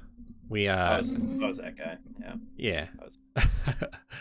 I only got caught because my buddy, which was so stupid, man. This he wasn't my buddy after this, but like I caught him smoking weed, and he said, "Don't tell him." But I'm like, "All right, bro. Like, you get in trouble. This is all you. I don't give a Yeah. fuck." Like, um, and he was high like almost every day. Drinking in the barracks constantly. Like whatever. Like you get caught, you're done. I snuck off base. This dude ran and told. Yeah. I'm like, "You are a fucking bitch." I'm like, I'm like, yeah, I did something bad. I'm gonna suffer the consequences. But the fact that I've been hiding the fact that you were drunk and high every day, Yeah. and all I sneak off base and you run and tell him, I'm like, oh fuck Uh, you, dude. that's crazy. Yeah. And so like part of it, like everyone's like, bro, tell Sarn, tell Sarn. I'm like, I'm not gonna tell him, bro. It's like because I don't want to get roped into more shit. Yeah, absolutely. But I was, oh my goodness, man, that was not cool. Yeah. We me and a buddy of mine we got caught at the on the obstacle course. We were banging some chicks on the obstacle course, and they were AIT students, and we whatever. We're all in our early 20s, Yeah. and all of a sudden, like we're in separate places, but we just hear that whoop whoop. It was like Uh-oh. we just like pulled up our pants, and as we're running, we're just like putting our stuff on. Yeah. We're like we don't Oh. whatever. Like you're on your own on this one. I'm With getting those outta girls, here. yeah, it was great. We were dipping in and running through the woods and stuff like that till we got to the bowling alley, and we got in the bowling alley and we were just like fucking like, what are we gonna do? Went and sat down. These MPs come in there and they start grilling us. My gunny comes up, good old Gunny Rock, and was like, can I help you guys? I'm like, well, we caught these two females. They were messing around with some Marines on the obstacle course. And my gunny's like, no, these guys have been here with me. And they're like, Oh well, my god. and he was like, well, they matched the description and blah blah blah. My gunny's like, you called me a liar? He's like, I'm an instructor. He's like, I'm an instructor here. My name's Gunny Rock and blah blah blah. I teach over here. He's like, you know what? Why am I wasting my time with you? Give me your business card, or their card there for. Yeah. He's like, give me your card. I'm not gonna sit here and waste my time with you. And they're like, oh no, sorry, Gunny, sorry. And he's like, no. He's like, no. Do you want to sit here and call me a liar and tell me, like my Marines weren't here, with me when I just said they were, and they just did that like, here you go type thing. They're like, yeah, we're sorry, Gunny. Yeah, and he's like looking at it. And he's like, are we done here? And they were like, yes, Gunny Sergeant, we are. And they turned around and walked away. And my gunny was like, I don't know what the fuck you guys did, but your night's over with. Head back to the barracks. Like, oh man, good to go, Gunner Sergeant. Like we just like walked back, like tail between our legs type stuff. Like went in there, and I was like, yo.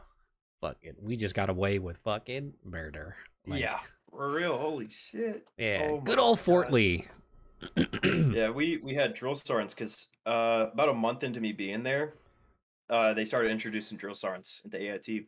Yeah, And when I left, we only had one sergeant left. The rest were all drill sergeants. yeah, But two of our drill sergeants were beefing, and the g- my platoon sergeant, she was a female, and the other was a guy, and he was for the other platoon, and yeah, this bro, he started bringing their beef into our lives. yeah. There was one morning where he took his platoon to the DFAC and left us there. Left Yeah. us at the company. And they were supposed to, bring us to the DFAC before school every day. And it was his turn that day. And we're sitting there, we're like, okay, I guess Drill Sergeant KP's taking us. And so we're sitting there and we're waiting, and it's like 15 minutes passed, and we're like, we should already be sitting down eating right now. And we're like, okay. And so me and one buddy, we sprint upstairs to our drill sergeant's office. We're like, hey, drill sergeant KP. And it's like, she's like, what the fuck are you guys doing here? We're like, drill sergeant so and so,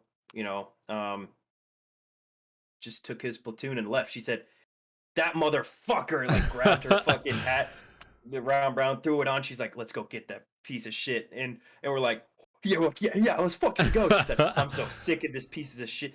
She started like venting to us. He's like, oh, it's worst fucking NCO I met in my fucking life. And like later she apologized, like, hey, we should have talked about another NCO in front of you guys like that. Yeah, We're absolutely. like, oh, don't worry, Joe Sergeant. Like the way he treats us, like he started treating us like pieces of shit. Yeah. He had his platoon, like they were goofing off in formation, having fun. one of our guys would kind of step out a little, and he'd smoke the whole platoon.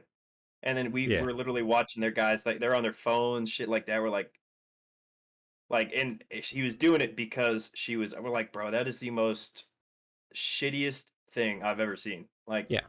antagonizing soldiers because you don't like their NCO. Yeah.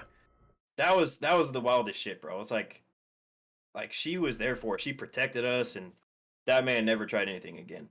Captain got involved at first Yeah. sergeant, and I remember we were walking by their office, and they were ripping him a new one, and I was like, "Fuck yeah, victory!"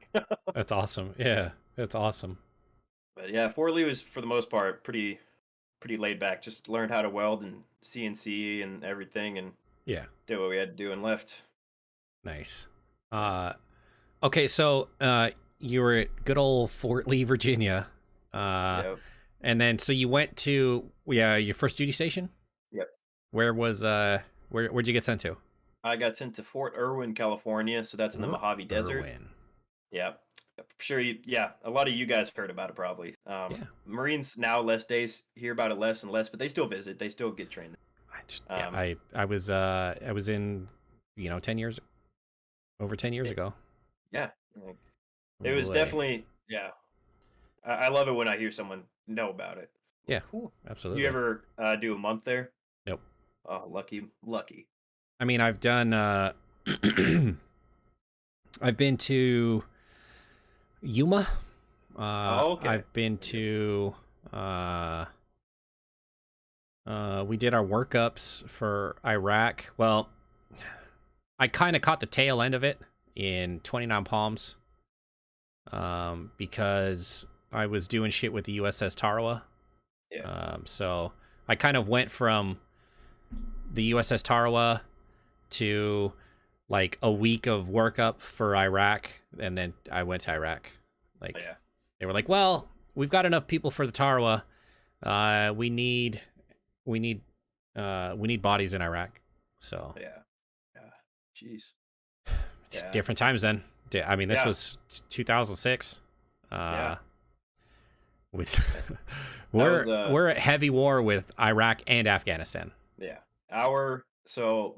My battalion or regiment, because I was a cavalry. Hmm. Our regiment, the last time they deployed was in Vietnam, and they have an amazing history Yeah. in World War One, World War Two, and Vietnam. Like absolutely brutal. Um, and then we got sent to Fort Irwin in the 80s to be the unit that trains, and Hmm. so kind of like retired us in a way. They deployed our infantry or our infantry. I can't remember the name, but 113 because there's different. God, I can't even remember. Yeah. Um, squadron, Okay. squadron. They sent our infantry squadron in 2006 or 2007. First time we'd been deployed since the 60s. Hmm. Um, Came back a year later with I think it was 29 dead.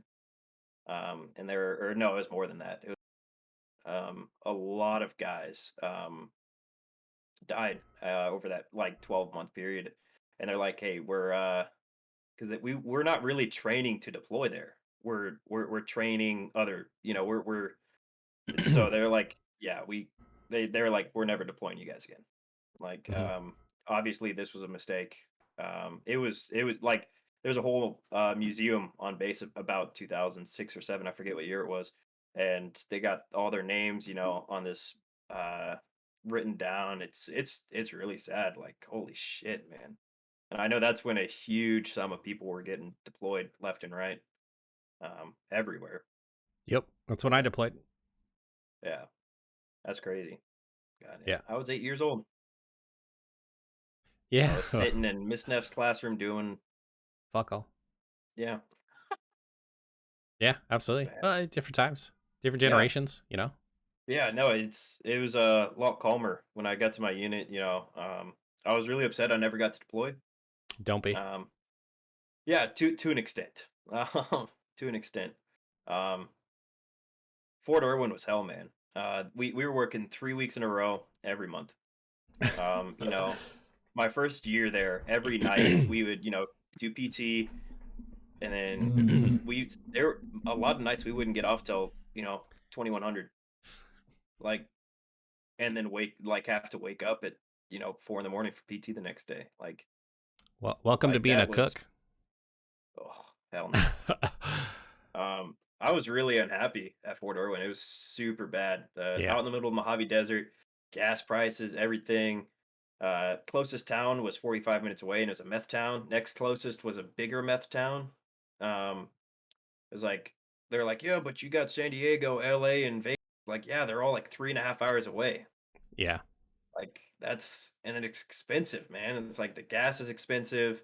Just to get to the closest town, we had to drive 45 minutes. Like that's a lot right there already. Um, Yeah. Small ass base, the heat, the hours, it sucked. And for some reason, leadership, it felt like a punishment. I Nobody wants to talked, be there. yeah, a lot of NCOs, uh, like I talked to a chief warrant officer 3 once, and he's like, yeah, bro, like he said, I was almost always getting where I wanted to go. He said I messed up really bad at my last duty station. He said I made a huge mistake. I got an Article 15. He said, you want to know what happened? They changed my orders. He was originally supposed to go somewhere. Article 15 kind of switched. It's like I got Fort Irwin. He said you talked to a lot of NCOs. Like he said, for us, like Fort Irwin is kind of a punishment sometimes. Like it's sucked there, and it only has gotten worse since I left. Now they're doing 4 weeks in a row with 4 days off. 4 weeks in a row, 4 days off. It's like, Yeah. bro, like That's that was exhausting. As a welder, when it was summertime, man, we'd be crawling those 113s outside, 120 something degrees, wearing all of our PPE and everything. mhm. That was not fun. Yeah, absolutely. Absolutely. I totally it's crazy. It's crazy some jobs, some MOSs are just like that. You Yeah, just they're shitty. They need to get done, but boy does it suck. yeah. Day It in and day out, like it just sucks. Yeah, and what really pissed, my section off, bro, like, our section, we got crazy. We really did.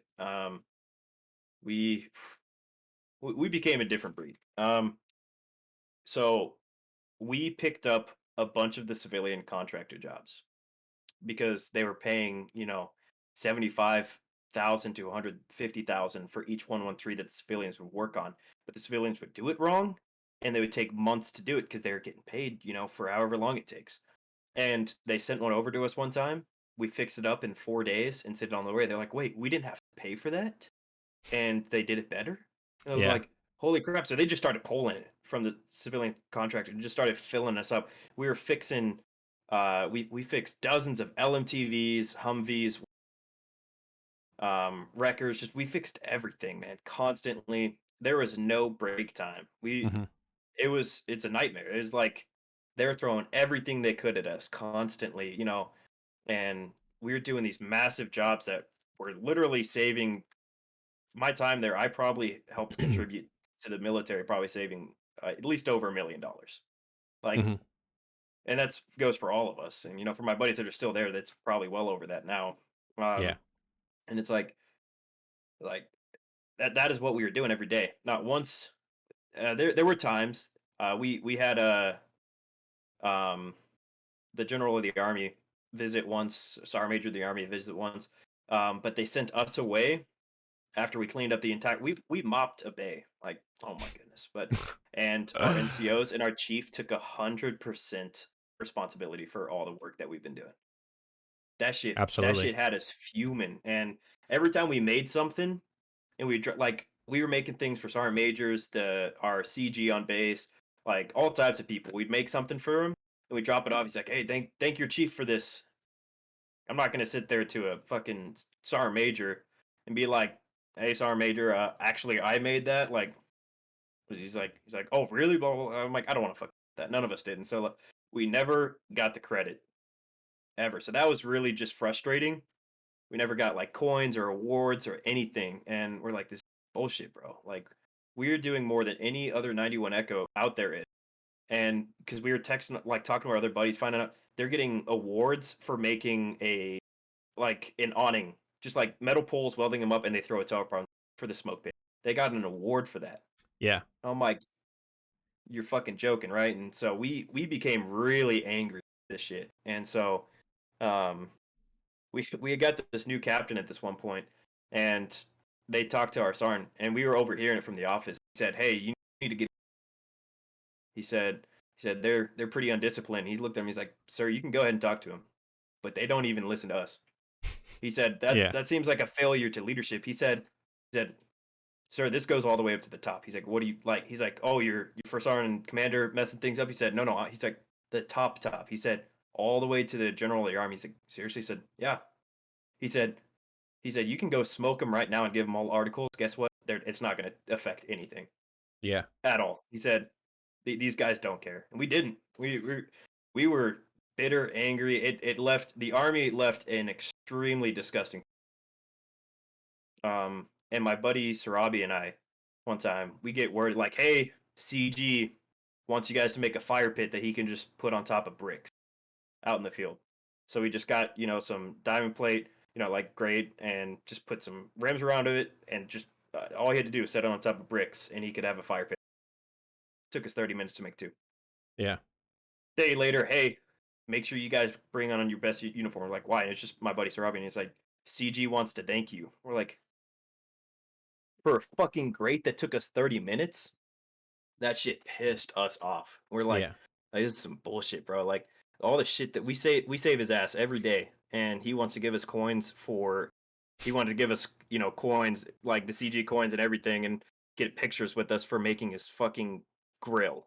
We're like, and so like me and my buddy Sarabia, we were like getting amped up a little bit, and this major came out, and she was like his assistant or whatever, and she Yeah. said, we're specialist telling and specialist for Robbie, and my son was like, right here, ma'am. And she comes over, she said, okay, so CG's gonna give you the coin, shake your hands, take a picture, and then we're gonna go on our way. And we're like, okay.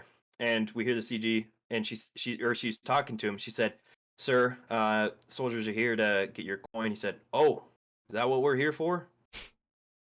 Yeah. And she's like, "Yes, sir. They're the soldiers that made your grills."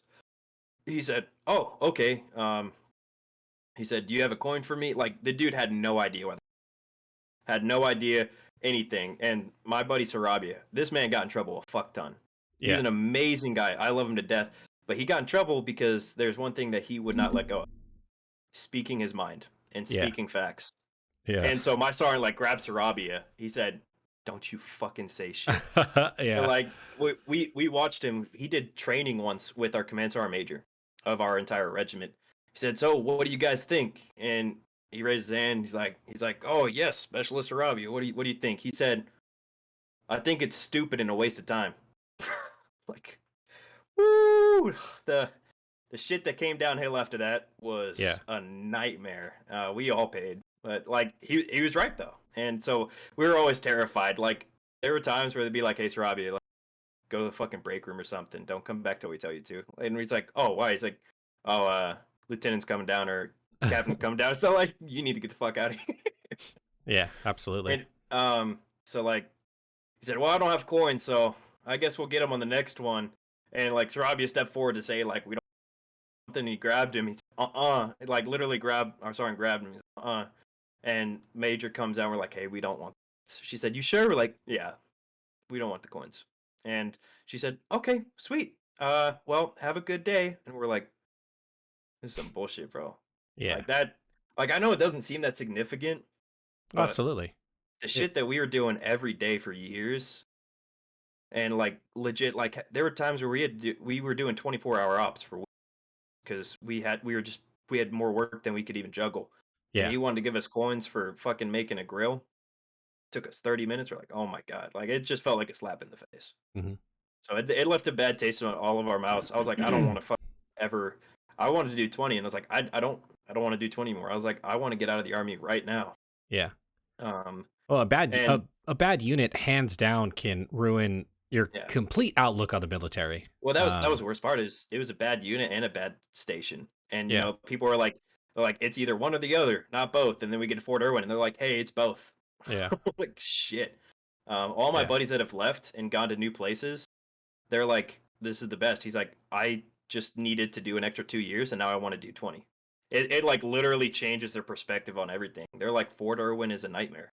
yeah, Fort Irwin is an absolute nightmare, and every time other people came through, they're like, "Hey, if you can get out of Fort Irwin, you will make it further than anybody else." yeah, And we're like, "Are you like, you serious?" They're like, "Yeah, 100%. If you can make it out of Fort Irwin, you will be one of the best leaders anyone will ever have. You'll be the hardest worker. You'll be yeah. happier than you've ever been." And it's true. All my buddies that have left and went to duty stations, they are like constantly filled with joy and everything, and Mhm. like surrounded by people that are like, "Man, this is the worst duty station ever, blah blah. This was the worst unit ever." And they're like, "Hey, man, Yo, it gets a lot no, worse. you got it.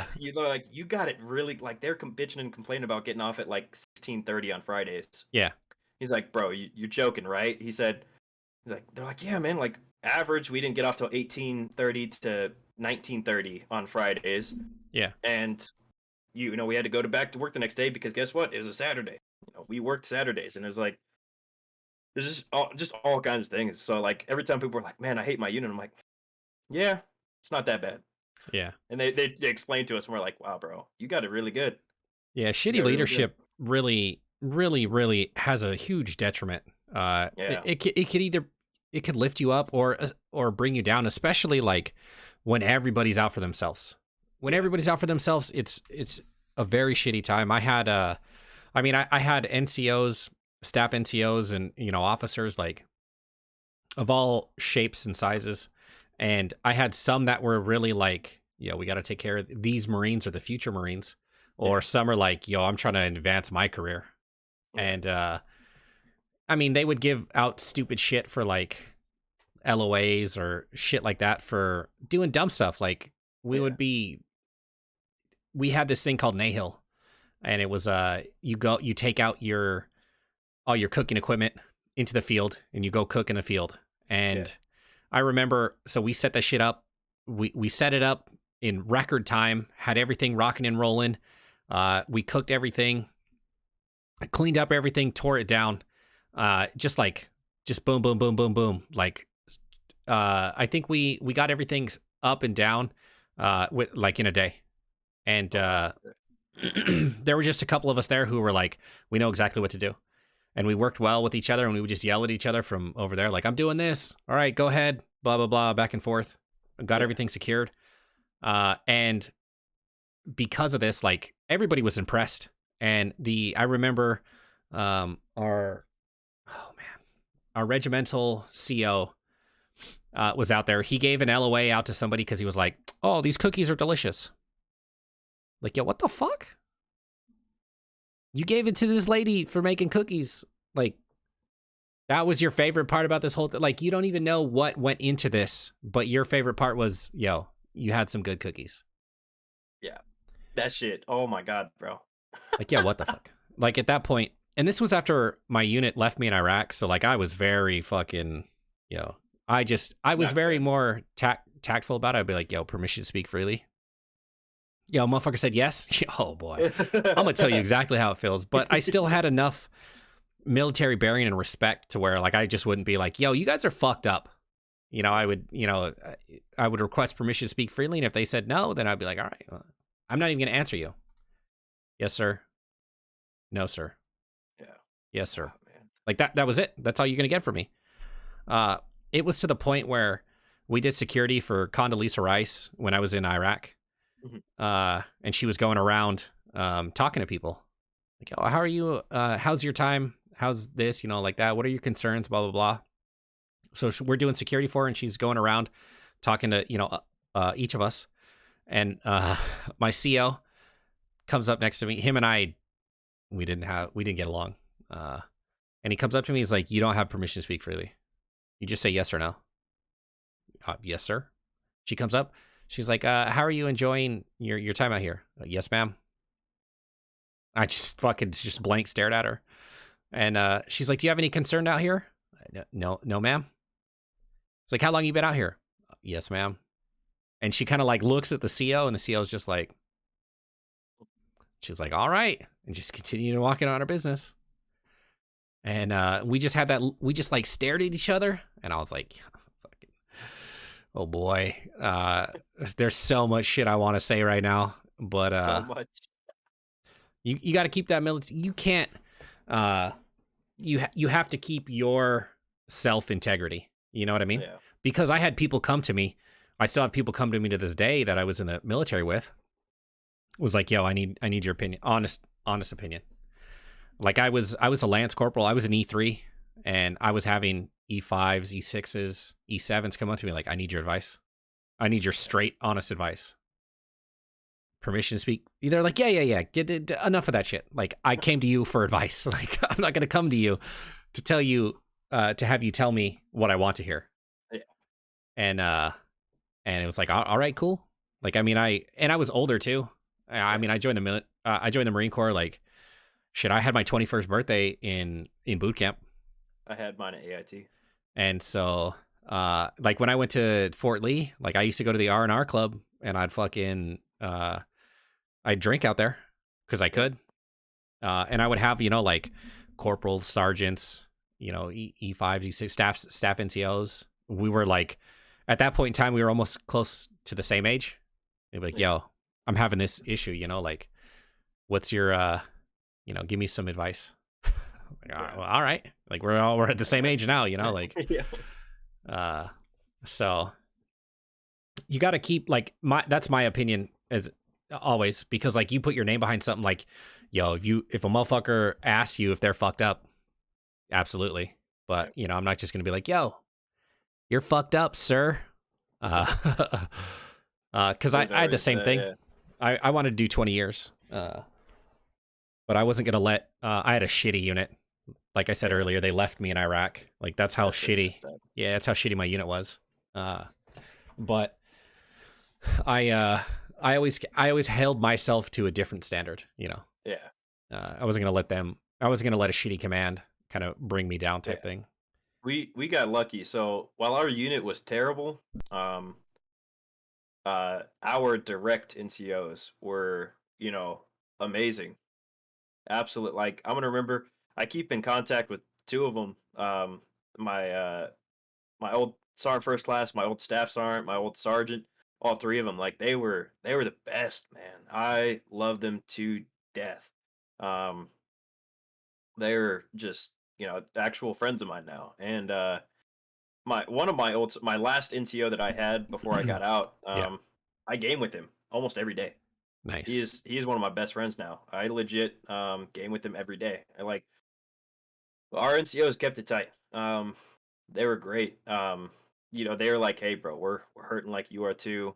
Um this, they were great. They kept a lot of people off our back. Because there were some terrible NCOs out there that were always trying to get on us. And they kept them off our back. There's sometimes they couldn't, but Yeah, you can only do so much. yeah, that two of our NCOs were nightmares. One was oh my god, he was terrible. He was a absolute piece of shit. He was a staff sergeant. We thought it was cool. Like he'd invite us over to his house all the time. We'd get drunk and have parties with.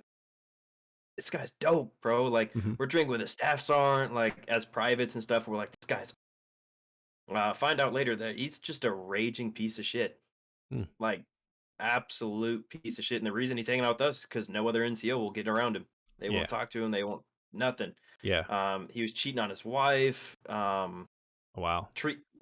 There was one time we finished like clean sweeping the bay, and we have to put stuff down because oil spills, and so Sure. oh my god, my brain. And this one time he had a broom and he was sweeping some stuff up, and he looked at me, he's like, hey man, go get me oh fuck, he sweeps shit into it, A dustpan. yeah, dustpan. He's like, go get me a dustpan. Oh yes sir. And I run, I go bring it to him, and I was sweeping something else, and I give him the dustpan. He looks at me and he said, what the fuck? He said, you do it yourself, and kicked all the shit with the broom, kicked all of it up and threw the broom on the ground. He said, who the I am, and walked away. And I was like, Oh, all right. we were literally drunk BSing like just last night. Like, Yeah. I'm like, you said bring it to me, and like you didn't specify anything. I was like, that was kind of fucked up. And then he tormented our buddy like really bad, like tormented the fuck out of him, and put him into this deep state of depression, and what he wanted to kill himself. It was Yeah. bad, and he ended up getting kicked out finally. But then my other NCO man, this man, I I did not handle myself well around him. He was one of the absolute like this man, not only was he just a terrible NCO, he was Yeah. a terrible human being and a major fucking racist. Oh, wow. Hated this man. Yeah. I lost my cool a few times on him. And my chief backed us up sometimes. Yeah. He'd be like, "No, he's fucking right. Yeah. Like your soldier is putting you in your place." He's like, "You're not gonna fucking sit there and try to call out and disrespect." Um, he was a terrible NCO, absolutely fucking nightmare. And our Hmm. chief, when we were speaking facts, he backed us up. Yeah. And so we knew like sometimes don't say shit. Other times we're like, hey, like what you're doing is like really fucking unmoral and unethical, like big time. And he would try to say something, our chief would be like, don't. Like they're fucking right. Yeah. And You so got to pick your besides those battles. two, Yeah. yeah, besides those two, like I had great NCOs that protected us big time. Really thankful for them. Nice. Other NCOs that were there too, like my platoon sergeant, he's one of my like God, I love that man to death. I call him sometimes still, like, hey bro, how you doing, man? Yeah. Um, Talking to him, like they were life changing. A chief warrant officer that I went to church with, I stayed close. I know his family, I know his wife and his kids, friends with them. Like I had a lot of good people there despite all the shit. So like Yeah. they helped me get through a lot. Yeah, I tried to kill myself while I was there at one point. Yeah. Um, but shit got dark. Yeah. But Absolutely. yeah, they helped a lot, man. There was a lot of good there, despite the bad. It's like everyone was like, we need to work together. Yeah. Definitely. The good ones were like, hey, we're stuck together. We have to be together. We have to work together. And like the whole like, oh, when you're here, you're family, and you're like, shut the fuck up, dude. Like no, Yeah. there was my section, man. We were a family. Like their wives were our best friends, their kids were our best friends, they were our best friends. We Yeah. stuck like, and there was like some, yeah, we got mad at each other sometimes. We didn't talk shit about each other. We were as close as it got. Like we never left each other's side. We barely hung out with anyone else. Other sections were like we were sticking together, watching each other's backs. It was great. Yeah. I definitely miss that camaraderie, big time. Yeah. It Absolutely. desperately. I feel like that's what a lot of people miss out of the military is the camaraderie and the people you made friendships with, like Oh my god, yeah, you don't necessarily make those type of friendships, like out yeah. in like we did in the military. You don't make those type of friendships out in the civilian world. It's No, just you don't. you bond over lots of stuff, and Yeah. you kind of don't have those same opportunities working at Office Depot or Yeah. working wherever. You don't have those same type of like Yeah. you don't bond the same type of way. Yeah. And I got friends in the civilian world that I love to death, but It's not the if same. we never spoke again, oh well. And I Yeah. love them. I've been friends with them for half my life. Yeah. If I never talk to them again, oh well, big deal. I don't care. Yeah, But it's a lot different. yeah, I that was probably one of the hardest things for me when getting out. I don't know about Yeah. you. That it really fucked me up. Yeah. I spent my whole life wanting to serve. And I was on the boat about re-enlisting. Yeah. But I was like, honestly, if I make it to the end of my contract, I will. Yeah. I knew deep down I would. Um, but I ended up getting medically discharged. Yeah. And that did not help either. It's like that's my dream job. I Yeah. joined my dream job. Like I did something that so many people can't say that they've done. Yeah. Um, and at the same time, people were like, "Wow, your dream job was just to serve." And it's like, don't fucking bring my dream down. Yeah, it's easier. Like in a way, yeah. Like almost anyone can join, but how many people make it through it and stuff like that? Like this was my dream. Don't fucking knock it. Like yeah, you probably have to do 8 years of college. Fuck that shit. For me, that is a nightmare. Yeah. Doing 4 months of boot camp. I'm okay, or Oh, basic. I'm like I can do that, but everyone's their own. But I lost my dream job. I was hurt really bad physically and mentally while I was in the army. Um, I had depression before I joined, and I had a lot of traumatic shit prior to it when I Yeah. joined. And the army actually triggered that within me. And actually, I started having PTSD while I was in the army. Hmm. And so I actually got out with PTSD. They're like, well, you weren't showing symptoms or signs until the army. It was graduation day for basic training. We entered the PX, and they're like, hey, by the way, parents, your soldier might get a little bit of anxiety when they step inside the PX. That's normal. It's really normal. I step inside the PX and I had a whole fucking mental breakdown. I got really bad anxiety, like started freaking out. I look at my mom, my dad. I'm like, I need to get out right now, right now. And that night, I had a nightmare about something that happened prior in my life, and since then, I've been having nightmares. And so that didn't help. That was strugglesome in AIT. When I got to Fort Irwin, I couldn't go home for Christmas, and so like that got really dark. Yeah.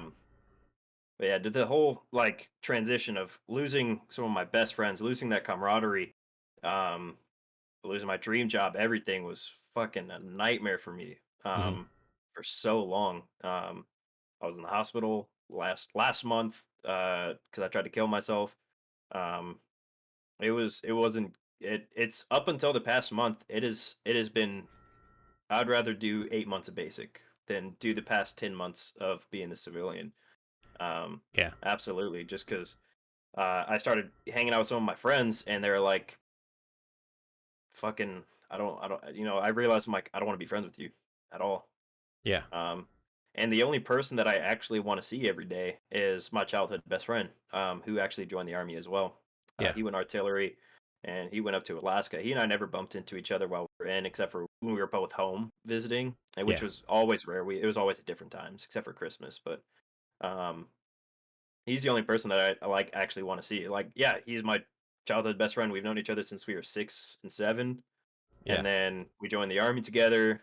And so, like, not only do we have all that history, but we also have the camaraderie side too. And so, um, he's the only person I want to see anymore. But over the past month, I'm like, I need to find new relationships. So I found a Facebook group for my hometown vets. Hmm. I'm talking to a few guys, getting to know them, like trying to find Nice. more friends. That was one thing that took way too long to do, is try to find Yeah. friends. And Absolutely. definitely open up about. I don't think that helped either. Is I was closed off when I first got here, because I'm Yeah. like, how the fuck am I supposed to tell other people that I have PTSD? Because you know what they're gonna say. They're like, oh, how many times did you deploy, or where'd you deploy to? Hmm. I didn't. Yeah. And Well, uh, it's like definitely different for everybody's different. yeah, and so like that was huge for me. Like full of shame. Like like who the fuck am I to have PTSD? I Yeah. like I was really angry with myself. I'm like, how could this happen? I never deployed. It's disgusting that I have it Hmm. compared to other, Marine soldiers, airmen, sailors, whatever. Like the ones that deployed and have PTSD, like that. It took me a accept that I had it. Because I Yeah. was like, this is bullshit, bro. I never deployed. But talking to therapists and other vets, they're like, hey, bro, I went through, and I tell them the shit that had happened in my life, and they're like, bro, like, honestly, with all that, like, I'd be surprised if you didn't have PTSD. Yeah. And like looking back, I'm like, yeah, like it took a while to accept the fact that I someone can receive PTSD outside of deployment.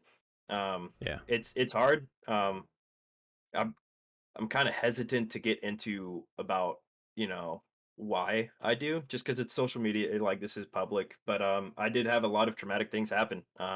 It's fucked me up. Took me a long time to accept. But took me a while to accept it. Hmm. Uh, and as I was starting to really accept it, I was in this meeting, and there was this ranger there, and he was sharing some really good shit. And then it got to me, and we were talking. He said, "When'd you deploy?" And I was like, "Oh, I never deployed." And he looked at me, he said, "Are you fucking lying?" I'm like, "No." And he said, he said, he's like, "You had to lie." He's like, "There's no way you got PTSD." I'm like, "No, I do." And he said, "You never deployed." He said, "It's bullshit. You shouldn't be here wasting our time." And I'm like, I'm like, what? He said, I got real PTSD because I deployed. And I'm like, hey man, like my shit came from um like before I joined really traumatic events. He said, you want to know what's traumatic? Try being in a war zone. I'm like, bro, I believe you, but like it was terrible. They asked him to really fucked up what you think. Yeah. Like I was like, if he had said that shit to me straight out of the army, I would have just crippled. Like, Yeah. you're right. Well, It is bullshit. it's not. I mean, it's it's not really like PTSD is not a veteran only disorder. People get it left and right from Yeah. just who knows. And it's such a thing that's so hard because like it can happen from anything because it's not like you can't build a tolerance up to it. Like you Yeah. just one day your brain it snaps. It doesn't matter on what it is. It's a traumatic Yeah. event, but like traumatic to you could be not traumatic to me. Traumatic to Yeah. me could not be traumatic to Exactly. you. Like and Yeah. each person's different. That's why like uh I don't know this ranger guy, but he sounds like a fucking asshole. Oh fuck yeah. And Never saw him again. yeah, absolutely. I hope I never run into him because like it's that type of shit that like who are you to compare you to me? Yeah. You know, like I preach on the mental health stuff on a daily basis, regardless of, you know, if I'm doing this, if I'm sitting down playing games, talking to whoever, you know, like mental health is important because everybody's different. Yeah. You know, like and it's not about you can't have a standard for mental health because everybody's mental health's different, you Yeah, know? and everyone's story different. Like, I just got a new job working with troubled teens. Um, I felt like it was my calling, and so Hmm. that's kind of the big reason I'm so happy now. Is I like not only my antidepressants, but after trying to kill myself and almost dying, I learned, oh shit, I don't want to die. I just want the pain to stop. Yeah. And so that there's a lot of reasons to why I'm much happier now. But uh, the kids that I'm going to be working with, one of them was in a cult, Hmm. was raised in a cult where it is religious, like kind of religiously, like a part of their religion, to have sex with the little girls of the cult.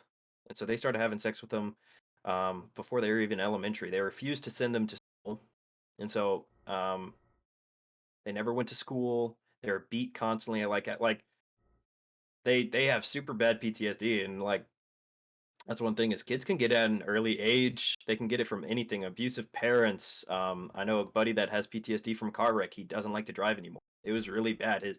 Like I was in a car wreck and I avoided the road I got in a car, but Yeah. I went back on it eventually. Like that was just like I'm scared to go back. I am. Yeah. But he got it really bad. Like his car flipped 8 times. He should have died. He definitely should have died. Yeah. He was on the freeway going in California going like 85. I forget what happened, but I think he said he fell asleep or something like that. I can't. Car rolled 8 times and he stood up and got like, bro, Yeah. like Yeah. most people would either die or be unable to walk the rest of their life. You literally just got out of a car that just flipped 8 times, going 80 something miles per hour. Like, I don't blame you for being terrified getting back in the car. I don't. And so Yeah. that was one thing that I started really start. It can come from anything and everything. Everyone's brain is different, and everyone's story is different, And so Absolutely. Absolutely. yeah, Yeah, it's and to be able to like to judge people on their experiences is a very fucked up thing to do. yeah, Like I like I've been on just a journey myself. You know, divorce oh and yeah, kind of like refinding who I am. And I've been on this big fitness journey. And I'm sitting there and I'm like, uh, with the community here, we took a vote on, you know, what my workout routine is, and I'm doing Captain the America. Captain America Yeah, workout. Captain America won by a landslide, and I'm sitting there. I hate cardio. I hate it, but it's part of the workout routine. I'm sitting there running, and I was like, well, he did this, you know, like I'm gonna do everything. I'm gonna be just as, you know, like I'm sitting here going through all this stuff, and then I'm bro, he like, got jacked. yeah, Chris absolutely. Evans got jacked. And I'm sitting here and I'm like, yo, I'm gonna be like that, you know. And then I'm sitting here thinking like I was in a car accident. We rolled 5 times on the freeway Oh in fuck, man. California. on the Of 5. course. Yeah. Oh, yeah, he's on I-5. Yeah. Yeah, God, what's and wrong with that fucking people not from California driving on the road. That's what's wrong. Uh, and I'm sitting there and I was like, I've got a fucked up ankle, knee, back, collarbones, and I'm like, yo, but he didn't have that type of stuff. So like, Yeah. God, it was so much easier for him, and I was just sitting there thinking, I was like, why am I comparing myself to him? I said the only person I should be comparing myself to is future me. Yeah. Because future me is fucking kicking ass right now. I just got to try to catch up. Yep. And that's been my entire mentality is, like, stop comparing myself to other people. But I don't compare myself to them and don't compare them to me. Because like, you could go through shit yourself, and you and I could have deployed together, been in the same place, the same time, and it would have affected us differently. Our stories would be completely different. They'd be similar, Absolutely, they would. but Yeah. they'd be different just because, like, how tall are you? I'm 6'3". You're 6'3". Okay. Yep. I'm 6'4". Even Oh my God, you look short on that camera. I always yeah. thought you were like 5'8" or something, 5'6". Nah, I get that because Damn. of the chair. Oh, that's fair. That's probably what. Yep. God, Yeah, you're huge. I I'm get like that. sitting here. I'm like, you're Yeah. taller than him. Okay, fuck. Sorry. Go ahead. Yeah, absolutely. Like, I get that all the time. People think I'm super tiny, but I'm like, no, like, I'm a big ass dude. Yeah. Jesus. And but it's like just that difference, that height difference, Yeah. is astronomical. Like, just because of the point of view, just from like the way you were raised and the way I was raised. Like, you look at things completely different because of just how you are. Yeah. And that's how you have to look at physical health, mental health. Is people are completely different, and you can't judge people on the same standards because shit that like would bug you wouldn't bug me. Yeah. Working, I was a cook. We worked day on, stay on. So Yeah. you would work all day long, Wow, that pissed me off, man. 7 days. That Absolutely. would send me. Uh, I it did would, meet a lot of crazy cooks. yeah, For good reason though. It snapped them. yeah, It did. And so I felt bad for him. It wasn't like people were, man, he's fucking crazy. I'm like, you yeah, know his schedule, right? Like you are aware of his schedule. And he's yeah, like, I had to explain to him, be like, oh hell no. He said, I would do anything to be like, yeah. exactly, man. Give him a Well, break. yeah, that didn't bug me too much. It's part of the job. Whatever. I signed up to do this. If this is the long shitty hours, whatever. I'm a grown ass man. I signed that contract. Nobody forced me to. Yep. That shit didn't bug me. Yeah. But like, I know lots of people who are fucking furious at the world for it. Yeah. But like, Absolutely. we would be doing whatever. Like, I didn't live in the barracks. Well, fuck, shit that bugged me was like, yo, you got to be here for room inspections. Why do I got to be there Oh, for now room that, inspections? yeah, I don't live dude, here. that shit pissed me off. Four When I thirty was in in the morning, and they're when I was like, in the barracks, I didn't care, but after yeah, when I got married and got a house, and I got that text, I'm like, you're joking.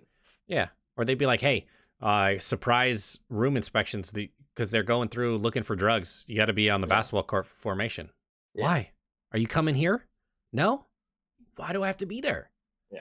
It's shit like that pissed me off to the point of where, Yeah. like, we'd be there for a few minutes and I would like, where's the staff NCO I'm cool with? Like, where are you at? Yeah, we did that too. The married guys were like, Yeah, said, yeah, get absolutely. out of here. Yeah. It's shit like that pissed me off to Yeah. the point of like, yeah, why do like I get playing stupid games, but like this Yeah. doesn't apply to me. Yeah. Like, there's no There's camaraderie here. Because there's like, stupid games and then there's just unnecessary shit. absolutely, because nobody's gonna come fucking. Why do I have to help clean the barracks? Yeah. Y'all gonna come help clean my house? No. Yeah, for real. Fuck That's no. the I'm kind not of shit gonna. that bugged me. Yeah. I was like, I'm not gonna clean your barracks. It's like, Absolutely. why? It's like, cause I clean my house. Yeah, absolutely. Like that's what I clean. Like, Yeah. clean your own shit. Like, oh my god, yeah. We had Yeah. I had that really shitty NCO that I was talking about that I would like lost my control on sometimes. That man tried to step in my house once, Yeah. and Yeah. and I pointed because I have a ring, the doorbell with the camera. I'm like, you step in my house without my permission. I'm like, it's not gonna fucking end well for you. I'm like, you're gonna end up in the hospital. Yeah. And there's proof right here saying Yeah. that you did not have permission into my home. You're like, you into my home, you that is breaking and entering. I'm like, don't you fucking dare try to step in my house. Yeah, you're on your own on that one.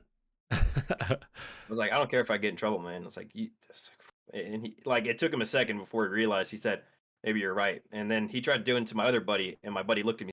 I keep a gun near the door. He's like, I'll fucking shoot you. He's like, I won't even hurt you. He's like, I'll kill you. He's like, Yeah. I know I'll get sent to jail for that. He's like, I don't care. You try to step in my home where my family is, I'm gonna fucking shoot you. Yeah. And he's like, okay. And like it became clear. He's like, I'm not stepping in these soldiers' homes. Yeah. Like Absolutely. he's like, my last unit let me do it. And I'm like, your last unit soldiers were pussies. Like, Yeah. Your last unit is this isn't your last unit. oh, dude, that yeah, that shit. NCOs would come in and be like, oh, my last unit. I'm like, your last unit. It's not your last unit. Yeah. It's not. Uh, all right. So okay, let's backtrack a little bit. Oh yeah, So sorry. you said we got people go off on tangents all the time here. You know, Yep. it's part of the conversation. Okay, so you said you got out for PTSD issues. When was that? Um, it was back in 2021, but it was actually so I got injured, Hmm. a lower back injury. Hmm. Um, the PTSD was just added on. Okay. Um, and it was actually kind of embarrassing, Hmm. the way it happened. So I got hurt initially out in the field. Guys weren't helping. I had all my gear on, and since I was a big guy, they always made me carry the fucking 9, right? Sure. And I'm like, oh my god, I'm like, and we were trying to pull this 113 behind the M88, and so we had a 4-man, like kind of hook, not a hitch or what a hitch would like to pull the 113s, right? And Hmm. it's a 4-man carry, and no one's wanting to help. We're trying to get out of there. It's fucking 100 and something degrees out. I'm burning up. I got all my gear on, and I'm like, this is ridiculous, bro. Why is no one helping? So I pick it up, and like I get the first 2 hooks on the 88, and all of a sudden I felt my back just kind of snap. I got my ruck on me, all my, and I just kind of like fall backwards. I'm like, oh my god, and Yeah. um, it hurt, but I was able to get up afterwards. Like it was a little like it hurt a little bit, but then about a week later, we were back on base, and I was getting out of my car, and all of a sudden my back snapped again, and I fell down, and I couldn't move. Yeah. I thought I was paralyzed. That was the most embarrassing part. People were like, "What happened?" I was like, "I tried to get out." What? Yeah, I just tried to get out of my car. That's it. I find out later that my back is extremely fucked up from that, and um, prior damage. I never told the army. I had some prior damage injuries on my lower back in the exact spot, and so 2 of them. And so uh, that probably didn't help. Yeah. And so that's ended up. The way the army does it is if you're on profile for 90 days, then they try to put in for a med board, medical discharge, and right around the 80-day mark every time, my profiles would end. And I'd like, hey, like my profile's about to end, like I need to come in, and because like I couldn't work out. There were so many things I just couldn't. So I was on profile for over a year Hmm. until I was finally able, and they'd be like, yeah, we'll schedule now. I'm like, day. They're like, okay, yeah, sorry. Like I didn't, and they're like, sorry, you need to call 2 weeks in to schedule. And I call 2 weeks ahead. They're like, okay, we can 4 weeks. I'm like, bro, like, so it took me a little over a year to finally get that 90 days. Yeah. And my new doctor was like, hey, bro, like, he said, you're finally over 90 days. I'm like, yeah. He said, let's get you put in for med board. I'm like, all right. And put me in for med board. Because I wasn't able to do I couldn't even go out in the field anymore. Yeah. It took I'm getting cortisone shots now. Ooh. I love them. I feel like I got my back. But yeah, it was terrible. And so while I was going through the whole VA process, getting checked, Hmm. I get told like, "Hey, bro, you got PTSD." I'm like, "Oh, is that what my random outbursts and blackouts and my nightmares mean?" And my Yeah. just like it, I was confused. Like I thought I was going crazy. I told my wife one time, I'm like, I think I'm going crazy. Hmm. I remember like crying one night. I'm like, I'm going crazy. I'm losing my mind. I'm like, I'm gonna end up in a mental hospital or something. Like, I'm losing my mind. And I started like curious. I'm like, maybe I got like a brain tumor or something. Like, what's causing all these like outbursts and everything? It was really scary. And then this doctor, I've been seeing therapists in the army for this whole time. Never Yeah. once even mentioned that I could have PTSD. And I go see a civilian doctor for the first time. He said, "You have PTSD, bro." I'm like, "What?" He said, "Yeah, you have PTSD." He said, "Do you not see therapists or anyone on base?" I'm like, "No, I do every other week." He said, "Seriously?" I'm like, "Yeah." He's like, "You tell them everything I tell you?" I'm like, "Yeah." He said, "And they never Never told you that. I'm like, they said that it sounded like I was depressed. He's like, no, no, you got clinical depression. He's like, you got anxiety and you got PT. And I'm like, oh, oh, okay. And that like I was driving home because I had to drive all the way down to Temecula, and so I was that's like a 2 hour drive back, and I'm driving this whole time. I finally know what's wrong. Holy shit! I'm Hmm. like, I finally know what's wrong with me. And at first I was like, fuck yeah, I'm not crazy. And I'm like, oh, I'm crazy. um, but that was the back in my PTSD were the reason where they declared me unfit for. Yeah. And so um, Excuse that and me. my sleep apnea. Yeah. I ended up getting sleep apnea somewhere in AIT. Both my brothers got it at the exact same time, right around the same age. So it was obviously hereditary. Um, and so those two got me up to 90%. But Hmm. sleep, they're like, hey, bro, like your sleep apnea is really bad. I did a test and I was getting I got a CPAP on and everything. If I don't sleep at the dawn, I don't wake up. I can't. Hmm. There's been times my wife literally had to kick me off the bed. Like she's punching me, pushing me, and I'm just like, just completely knocked out, unaware. Can't like alarms blaring, sun's hitting me in the face, she's hitting me. I'm knocked out. Um, I was getting. They told me that like my sleep apnea. They're like, hey, bro, we usually don't see these levels until you're like in your 70s or something. And so I had a lot of FTR in the morning, a lot. And so that got me out of that. But they're like, hey, bro, like, what happens in a war zone? Like, Yeah. you can't carry your gear. You have PTSD and you can't wake up. They're like, you're definitely unfit for duty. I'm like, sounds like it, yeah. Yeah. um, so that's when they decided, like, yeah, you're getting out. You can't get called back. If something happens, my fingers crossed right now. Shit's wild right now. So yeah, that's what ended up getting me out though. Is it wasn't the P, even though I had a P process. I just Hmm. thought it was crazy. Yeah. Okay. Yeah. So you got out in 2000, 2001. 2021. 2000. Oh yeah, sorry, 2021. Almost 4. Yeah. Yeah. Oh, I was freshman in high school. Uh, oh boy. Yep. Um, uh, you got out in 2021. Um, and so you've been out, shit, like a year? A year in April. Okay, almost a year.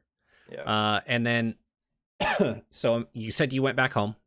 Yep. Um, and so what? So shit. In 2021, what a fucking year to get out to. Um, Yes. Yeah. so how has that year been for you? You know, you talked about some stuff earlier, but we'll Yeah. kind of work our way into that. It's been terrible for the most part. Yeah. I came home, with a 4-month old daughter with my wife. Um, moved in with my parents and our 2 dogs. Um, Yeah. I was just brought a whole family into my parents' home. Um, Yeah. I looked for a job. I wanted to continue to weld, and I did weld. But initially, I was like, you know what?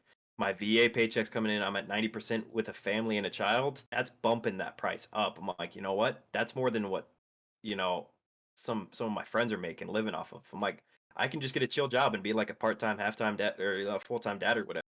So I got a security job. Um, and part of me was also like, hey, your uniform. Can be back in a uniform again. Hmm. Ended up being like, I fucking hate this shit. Terrible. It is so bad. Yeah. Um, what was really hard for me though was my PTSD. It got really bad. It got. I'm not. Still don't understand why or what happened or what caused it. But I remember crying sometimes, just like burying my head into my wife, just bawling my eyes out in our room, like so glad I don't have to deal with that bullshit that I was dealing with anymore. But like, she's like, "What's wrong?" I was like, "I miss the army. I miss it so much." Which is wild. Just being really confused and hurt, and so it just got really bad. Really, just verbally violent with everyone. And uh, just throwing shit, really not cool, just like really fucked up, and not even realizing what I was doing until after.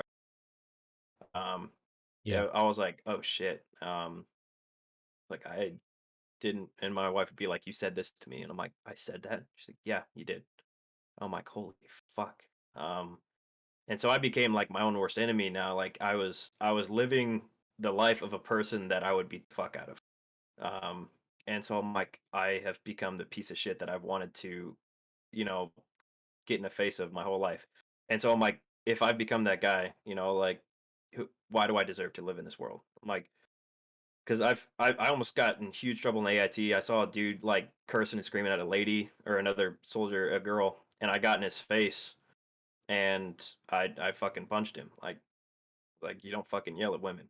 And I was like, I've become the piece of shit that I hate. Hmm. And so I became really depressed at that time. Tried to kill myself. Um, kind of lost my way. I was living in hotels because my parents kicked me out. They're like, "Hey, you need to go. You're gone." Um, uh, then I finally ended up on my buddy's couch. I was on my buddy's couch for. Um, I got a job, really nice job. It was great. It was starting to make me happy again. And then, except for the thing that it was more toxic than the army ever wishes they could be.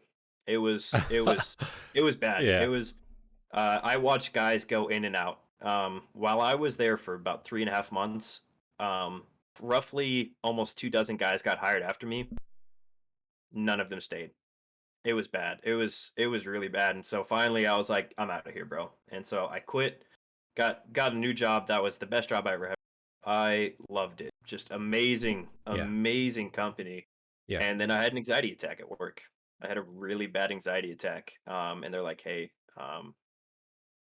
we can't have you here. And so they're like, you're taking 2 weeks off work. You're gonna go get help. Do you want us to bring you to the VA? Like, what do you want? Like, it was the owners. The owners came out for this, and they're like, what do you want us to do? And one of them, there's their brother and sister, they're co-owners.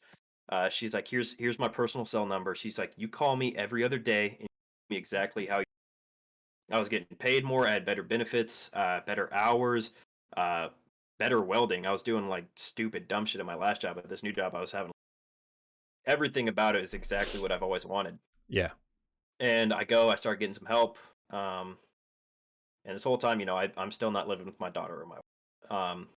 And uh, I start getting help and stuff, and I go back to work. I make it 3 days in, and some shit happened in my personal life, Hmm. and it really, really fucking sent me off. It bad, Yeah. bad, bad, bad. And I had another anxiety attack at work, and then it turned into just a complete breakdown. And I ended up driving straight to the VA.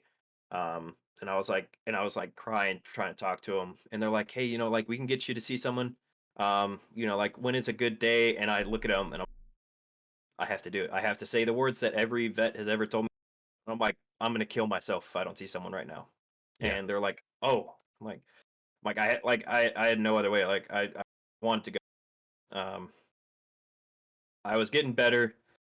I've been a stay-at-home dad for about past 5 months. Got an apartment with my wife. Finally, I was getting good. The day we moved in, some shit came out, and it fucked me up really bad. Hmm. In a really bad way. Um, I became, verbally aggressive again, angry. Um, tried slitting my throat in front of my wife. It got really, really, really bad. And I was like, I don't want to live on this planet. Um, and it fucked me up really bad. And so now we're getting a divorce. Because of what I found out and how I act, you know. So Yeah. I have not been a good husband. I love her to death, but I've failed horribly, horribly as a husband, as a man, as a father. Like I fucked up really bad, Hmm. like super fucking bad. I should have never yelled at a woman in my life, and I fucked that up really bad. And I regret it every single day. Like I lay down at night, like bro, like I would beat the shit out of me if I could. I would. Yeah. And there's part of me telling her like, "Hey, bro, it's just your PTSD." It's like, no, I can't fucking use that as an ever. Um, Yeah. and uh, it got really bad, and I got triggered about a month and a half ago or a month ago or something. And uh, my paranoia kicks in bad, and I'm like, "You're gonna take my daughter from me." She said, "What? No, no, I'm not." And we got in a fight, and I'm like, "You're gonna try to take my daughter from me, aren't you?" And then I got in a fight with my mom, and my paranoia just skyrocketed. And I was like, "I don't want to live on this planet where I can't have my daughter." Hmm. And so I tried to kill myself. I it was probably like 2 degrees that night. Um, and so I went down to the river, took my clothes off, and sat on a bench for about an hour. Really let hypothermia kick in, and then I jumped in the called 911, told them, "Hey, my name's Jedediah. My name's said the whole Yeah. name, and I was like, I'm here at this location. I'm leaving my wallet and my phone on the bench." And I was crying, and I was like, I'm a vet, and I'm here to kill myself. I want you to know where my body is." And then I hung up, and I jumped in the river. And I remember just my body. I just everything went numb. Um, I I my arms started like losing control, my legs, and I dropped below the water, and I started seeing lights. They were running to the river, and um, I just remember going under, and I just felt myself. I'm like, this is it. It's over. And I couldn't really move my limbs anymore. Like things just started seeming to like get really dark, and so I just like kind of laid back in the water as I was sinking, closed my eyes, and the second I closed my eyes, all of a sudden I just started seeing like uh it's not hallucinating, but like envisioning or whatever, like my life with my daughter. The Hmm. first time she and I have a conversation, and um like first time I take her to a dance or stuff like that. And I just started seeing all of it, and I was like, I can't miss this. I can't. And I realized that I'm like, I want to live. I want to live a happy life. I want to help. And I realized that I'm like, I'm gonna die. I'm like, I don't want to die anymore. I was like, I truly wanted to live a happy life and be happy. And I'm like, and I just fucked it up. And I had no idea that, like it clicked. I was like, I don't want to die. I just want pain to go. Um, and I remember I was I just started fighting for my life. Um, and it was by the grace of God, if that like that is my belief. Like I I I was numb. I couldn't move anything, and I pulled myself up out of the water till I could get on my knees, and I got on my knees, and I just kind of sat there for like 20 minutes. Um, Police, they didn't even want to get in the water, but they were like, "Come on, man, come on, let's go." And um, I went into hypothermia and like went into shock and everything, but got to the hospital, spent a week in the hospital. But it was great because it was like that week that I was there, I was stuck in this room by myself. There's like they figured out what meds I was taking. It was just a pill and mood stabilizer. Um, which the VA was like, this would be perfect for your PTSD. And I'm like, a mood stabilizer? No, no, the mood stabilizer makes sure you stay in. Well, the thing is I would get triggered, but I'd stay in a neutral state. So then it became really scary because people were like, they're like, "Oh, this isn't a trigger. He's just being really mean and actually," which sucked because I was just triggered and they had no idea. But they're giving it to me. I spent so much time praying in that room. Just I had nothing else to do, and I talked to a social worker, and he's like, "Hey, man, like when you hit rock bottom, this is the best." He said, "This is the best thing that ever happened to you." Um, And like, how the fuck does that make sense? He's like, you hit Yeah. rock bottom. He's like, you got nowhere to go but up. He said, you realize that you don't want to die. You just want the pain to stop. He said, you realized a lot of good things tonight. And he said, and here's one thing, us as humans, like he said, once you lose control, complete control, he's like, the only thing you're in control of right now is what comes out of your body. That is it. He's like, that's the only thing you're in control of. He's like, you try to leave, you get arrested. It's like, you try to do anything, Yeah. like he's like, you are out of control. You have no control over your life. That is it, plain and simple. And he said, once you realize that, you can start to heal.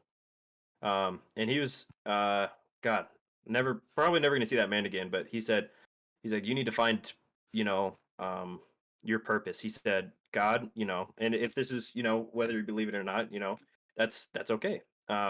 But he and I are both Christians. He said God obviously has a plan for you, and it wasn't to be in the army. Um, and so, he and I prayed together. He told me his story. He was a D1 athlete going in like top 10 basketball recruits in a high school. Like had great looking like he was definitely going to go pro. There's no doubt. And before he could start practice of his freshman year in college, got injured, ended it all. So he became a social worker. Hmm. And he said he said if I go back right now and do this or not get injured and become a pro basketball player, he's like I would do this every time, no hesitation. He said this is my purpose and I would change anything in the world for it. He said you need to find your purpose.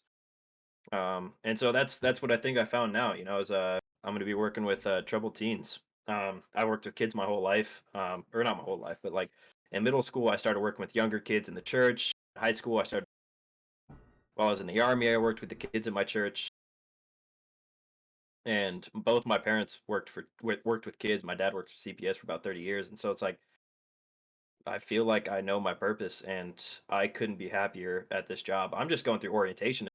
Like I just finished up orientation today, and I'm like, I could not be happier with this job that I have. Like it's going to be crazy and stressful, but um, I haven't been triggered once since I got out, which is huge. I haven't had a single thought about killing myself. I'm expressing my feelings to my friends and family, Hmm. which I never do. Just being really open and honest. I'm going on walks again. I'm finding the beauty. Like the world seems colorful again. Like legit, like I'm seeing color. Um, like it's just that week that I spent there. Just I think I just needed a break and to realize some things and actually because for as long as I can remember, I don't think there's a single day I haven't had a break. Like mental, yeah, I'd go on vacation or leave or something, but there's always that like lingering thought and like I Yeah. I would go somewhere like okay we have to do this we have to do this and it was like there I didn't have a cell phone nothing I just laid in bed and prayed had thought to myself that was it and so Yeah. um I needed that desperately and I'm happy that it happened because I don't this is the happiest I've been since I was like 15 or something. Truly happy with this life now and the way I'm going. I can never make up to my wife for the bad times. We had a lot of good times, but the bad times were bad because of me. And so I've been really desperately just trying to make up for that. And she's like, she told me not too long ago, she's like, you remind me of you when we first met. Um, and I'm having friends tell me that they're like, "Hey, you're acting like you were in high school, man." Um, and so it was just really happy for the past month because of the first 9 months out, man. It was a complete nightmare for me. I hated everything that was happening. Um, my happy days were really fucking bad, and so I'm just really happy now that like I found out that I actually want to live. I found out that uh I just want the pain to go away. That's it. And another part of me is like, I need to let that go. But one big thing is, I was holding on to things that were out of my. That is, if I could give like advice to anyone or anything, like if it's out of your control, let it go. What? There's no reason to stress over something that's 100% out of your control because it'll just make things worse. And that was a big thing that I was doing. Yeah. Every single thing that was out of my and like latched onto it, like angry over it. And so yeah, and so yeah, the first 9 months was a nightmare, and I would never wanna do it again, ever, but I think I needed that to happen for what's happened the past month to happen, Yeah. just a lot has changed now, I'm happy the way the world's gone, like, yeah, I'm getting a divorce, that sucks, um, Yeah. but, shit happens. Absolutely. I mean, I'm not, you can't make excuses for it, you know? I'm a big firm believer as regardless of what state of mind you're in, you made a choice. You live with those consequences. They're good or they're Yep, bad.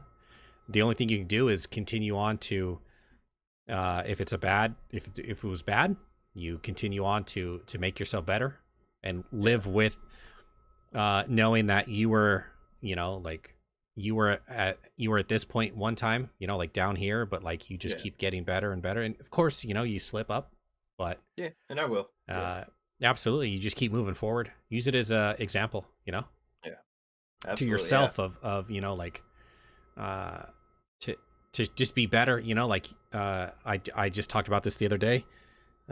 Is like everybody's looking forward to like, I want to be there. I want to get to there. I want to get to that point. But nobody ever looks behind it and is like, yo, look where I came from. Look where yeah, I was X amount of days, months, years ago. Look where I was. And look at the progress I've made now, and that's something you got to keep telling yourself, because uh that's um that's what's important. Is you can't necessarily constantly be looking like comparing yourself, because that's a big thing, is you compare yourself to other people always. yeah, But nobody ever turns around and is like, look where I fucking came from. yeah, I used to be that guy or girl. yeah, And look who I am now. Look where I am now. Look at all the progress I've made. Even if you've made yeah, one step progress, you've made yeah, progress forward, and that's what's important to focus on, is the good shit, yeah. and you should be proud of yourself, like Oh the yeah, stuff that you made, like. And now, like I have these, you and I have very similar stories when it comes to, well, a lot of shit. And it's not necessarily like, like, I'm sure you love your wife, like, but I mean, the most important thing now is to just be the best father you can be. yeah. And I That's definitely try to. I that's what's important. That is my main focus for the rest of my life. Every action that I make is going to be for a reason, and that's going to either Absolutely. directly or indirectly affect my daughter's life. Yeah. I the 2016-year-old me, um, would man, like I was a different person. I wasn't a like I never got mad at people. Like Yeah. someone would get mad at me, and I'd be like, what are you going through, man? What's going on?" Like Hmm. I didn't get mad ever, and then like someone would look at me wrong, like, "What's wrong with you?" And I was like, "I have gotten ugly. I've become like a different person, like someone that a lot of people don't want to be around. Someone Yeah. I'm not proud of. Someone that I was like, I don't want my daughter to ever know any of this shit, but Yeah. she's gonna have to. I know, like, Absolutely. hey, like I'm your father, yeah, and let me tell you, I fucked up bad. I was not okay. I did some shitty things.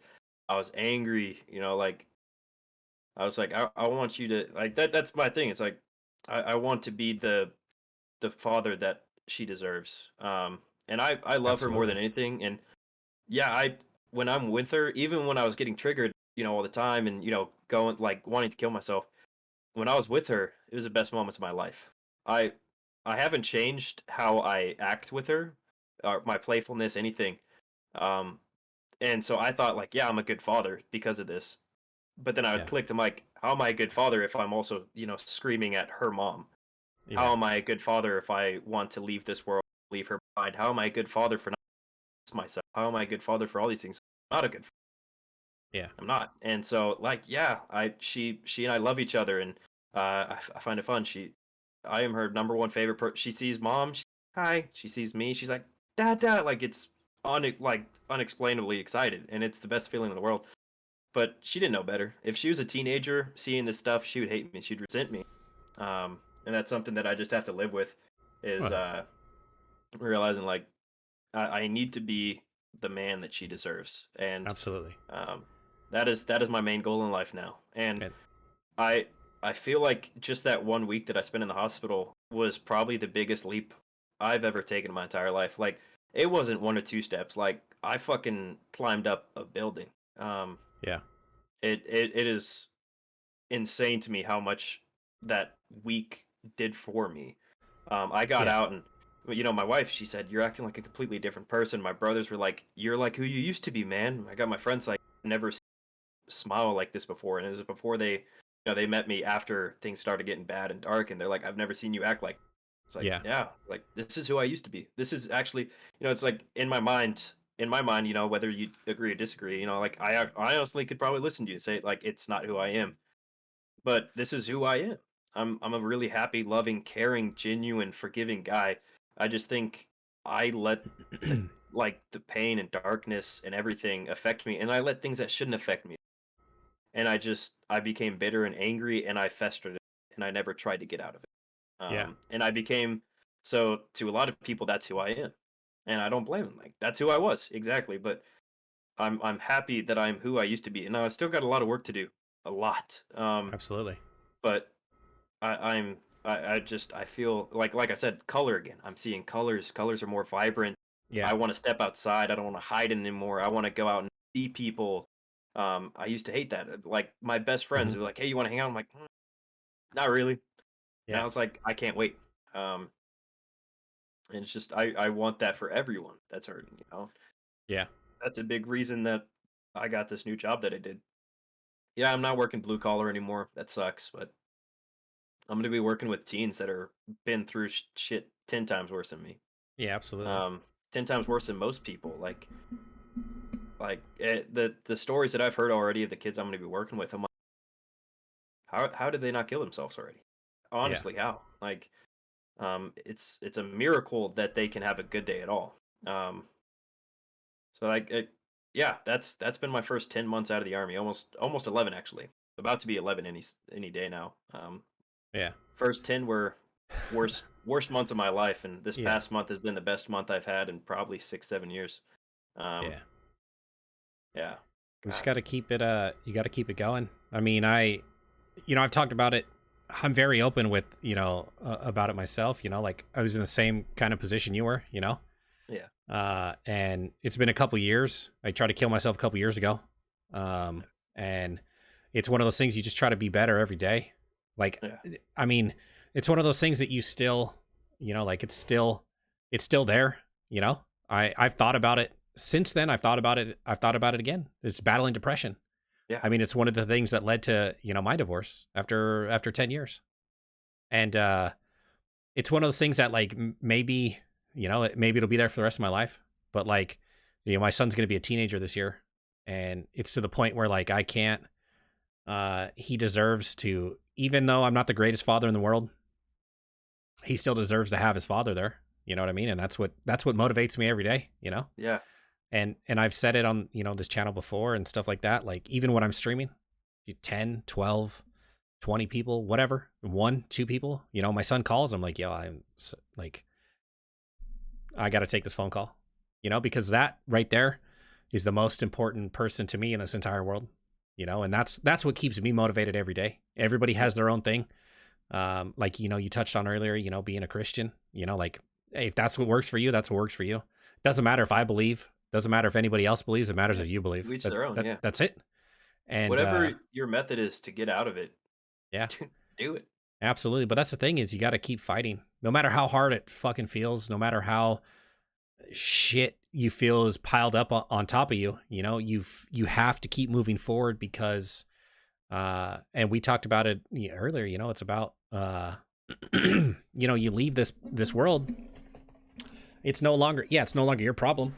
You just moved your shit onto other people, and now they have to deal with it. And Yeah. it's a domino effect like that. Like I am glad you're here. Like we've only been known each other for a couple weeks now. But like Yeah. I'm glad you're here. Yeah. Like shit I'm is too, man. the world is definitely a better place with you in it. You know, regardless of how I'm you reading what feel or Goat how said right now. Yeah. yeah, absolutely.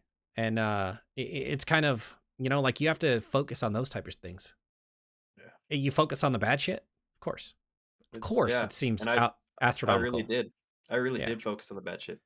and that's Big just time. too it's too easy. You got to focus on the things It that is. make us that make us better. Yeah. And Yeah. And as there was a lot of bad shit, man. There really was, but absolutely, there was like I started listing them off one day. My daughter's alive. She's breathing. She's healthy. I'm yeah, breathing. I'm walking. I'm seeing. I'm feeling. I'm tasting everything. And I'm like, that right there is huge. I have a car. I have a cell phone. I'm yeah, like, I'm right there alone. Yeah, I got a steady income coming in from the VA. Like even though I was unemployed for a bit, I'm like, I'm making more than what I a think lot of the people. Yeah, average income in the world, like the whole world, the average income is roughly $10,000. yeah, I was making more than that just from the VA. I was like, I am Yeah, one of the absolutely. more richer people in the entire world. And I'm like, Yeah. in America, not so much, but in the whole world, fuck yeah, I was one of the richer people in the world. I'm like, just off the VA, and I was like, Yeah. there's no reason for me to be sad right now. Yeah, it's annoying and it sucks, Well, but it could be 10 times worse. It it could could. be worse. But I mean, you're fighting your own battles. Like there's Yeah, absolutely reason to be a sad, for yeah, each their there own is. Yeah, because bad shit happens. But the thing exactly. is it's not okay to give up, and that's a message to anybody in general, like it's not okay to give up. Absolutely not. It No. Yeah. because yeah, the problem's gone for you, but like fucking is not for everybody else. Yeah. Everybody I, who's stuck here, yeah. now we have to deal with that shit. Yeah. And that was that when I was really wanting to kill myself, I got this like twisted like thing in my head, like trying to like tell myself that it's okay to kill myself. Yeah. Um, and like trying to really help push myself there. And I would tell myself, I'm like, okay, people are saying killing yourself's um selfish, right? Like, and it is. It absolutely is. Um, and like, yeah, we get it. Like, we want the pain to stop desperately, really bad, and it's a lot for most people. It's never going to go away. Um, but you are leaving that there for everyone else to pick up the pieces, or maybe they never will. You're going to affect everyone in your life for the rest of their life. And in my head, I was trying to tell myself this really sick, twisted shit, um, like if you truly loved me, then you would want my pain to stop. And I told someone that, and they're like, "That is the stupidest shit I've ever heard in my entire fuck." And I was like, "Yeah, you're right. Well, Yeah, I mean, point of view. like, Absolutely. If somebody loves you, of course they want the pain to stop. Just not the yeah, way that you want it to stop. yeah." And that was my problem. Is I was trying to. And he's like, "Of course I want you to stop, bro." I'm like, "Then why are you upset that I want to kill myself?" He's like, "Because that's a stupid way to make the pain stop." He said. He Absolutely. said, "There's so many ways." He said, "Just talking to me right now." He's like, "That's gonna make the pain go." It's like not forever, but at least for right now. He said, "There's so many ways that can make the pain go away, and you're not using those ways. You're not taking advantage of every resource that's around you." And I'm like, "Yeah, but the VA is not responding." He said, "Fuck him." He's like, "You got Yeah. more than that." And it's like, even if you don't, go into the VA. Walk in, walk up to the first staff you see and say, "I'm gonna kill myself." Right in front of them. Tell him. He's like, "That's what you gotta do." Um, and like, which is so sad that is sometimes something you have to do. Like, Yeah. That I um, we could have a complete another conversation on the VA. about the whole VA. Yeah. No, that Absolutely. could last decades. Yeah. But I mean, like, it's definitely if that's what you got to do, that's what you got to do. You know Yeah. what I mean? Like when you get in that type of mentality, if that's what it takes, that's what it takes.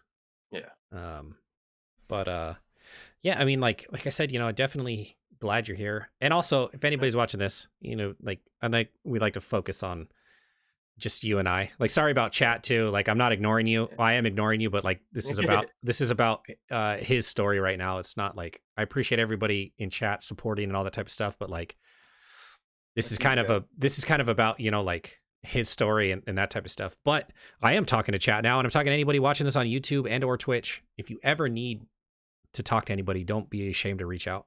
You can reach out to myself, the people in the community. You can hit up my Discord anytime you want.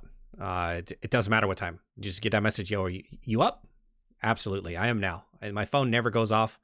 I'm always awake most of the time. And, I'll answer that. And then there's plenty of people, like you do have the VA. You've got, suicide hotlines. You've got other friends to reach out because, and I tell people this too, and they're like, well, I don't want to bug you. Well, I'd rather have this conversation now than have to go to your funeral. So if you ever need any help whatsoever mentally or whatever, feel free. You can always reach out to myself. My Discord information it's on the channel here. It's on my YouTube, the Facebook, anywhere. And I know there's other people out there who are willing to sit and listen and help out as much as they can. So don't ever feel ashamed to reach out for help. Because that shows weakness right there. It's not just your if it's a I'm too prideful. Yeah, shut the fuck up. Suck it up. Don't make excuses on why you don't want help. Anyways, sorry. Yeah. I dropped the national suicide hotline in there. Yeah, absolutely. I've called Yeah. the VA one before as well. Yeah. There's plenty of people. You call 911, Yeah. tell them you want to kill yourself because you're Yeah. depressed. They'll show up, man. They'll They will. show up. They won't even they'll talk to you on the phone. someone, a police officer, be there, and especially if you're a vet, even if you're not a vet, they understand. They Yeah. they'll be there for you. No Yeah, judgment. that I bumped into that officer that I was on the phone with not too long ago. Yeah. Because he had to come pick up my guns and my concealed carry permit, Yeah. and I didn't know it was gonna be him that showed up at my door, and Yeah. I handed him over, and he said, "You remember me?" Like, no. He said, "I was the one you were on the phone with. I was the one that helped get you out of the water and put that thing, the blanket thing around me." And so I Mhm. was like, "Thank you for saving my life." Yeah. And so it's call 911, man. Call those numbers. Anywhere. There's And plenty of information out there. same here. I'm here in his Discord too. Salty Salamander, bro. Yeah. Seriously, call me. Yeah. I don't want anyone to suffer. There's Absolutely. it's sad enough how many suicides there are a day, and there's 22 vets that kill themselves today. I heard the number actually dropped down to 20. Yeah, we'll I see. heard that it is. Yeah, we'll see. But from what I heard, it's dropped down to 21. But still, that's too It's many, still too man. many. Yeah. That is way too many. Absolutely. Call absolutely. I'll wake up for you. Like I Yeah. really will, because that I don't I think that's a big reason I want to work with kids too. Is I don't want anyone in this world to ever feel what I'm feeling. Like, yeah, like my shit's probably been less than some people's, or definitely has been less, but I understand how they're feeling. I understand the thoughts of their brain. I want to be Yeah. there. You know, we Yeah. both do. So definitely Absolutely. reach out. Call either one of us. Yeah, it doesn't just because you don't go through things that other people go through doesn't mean it's any less of an experience. You Yeah. know? It's what makes that's what makes everybody different is well, everybody's different, you know. Yeah. But Absolutely. yeah. So we normally so like I like to ask the question, like when you look back on your time in the military, what's the one moment you think about when you're like it makes you smile? That's my favorite moment in the military. Um, it was during the forge. So it was at my second cycle.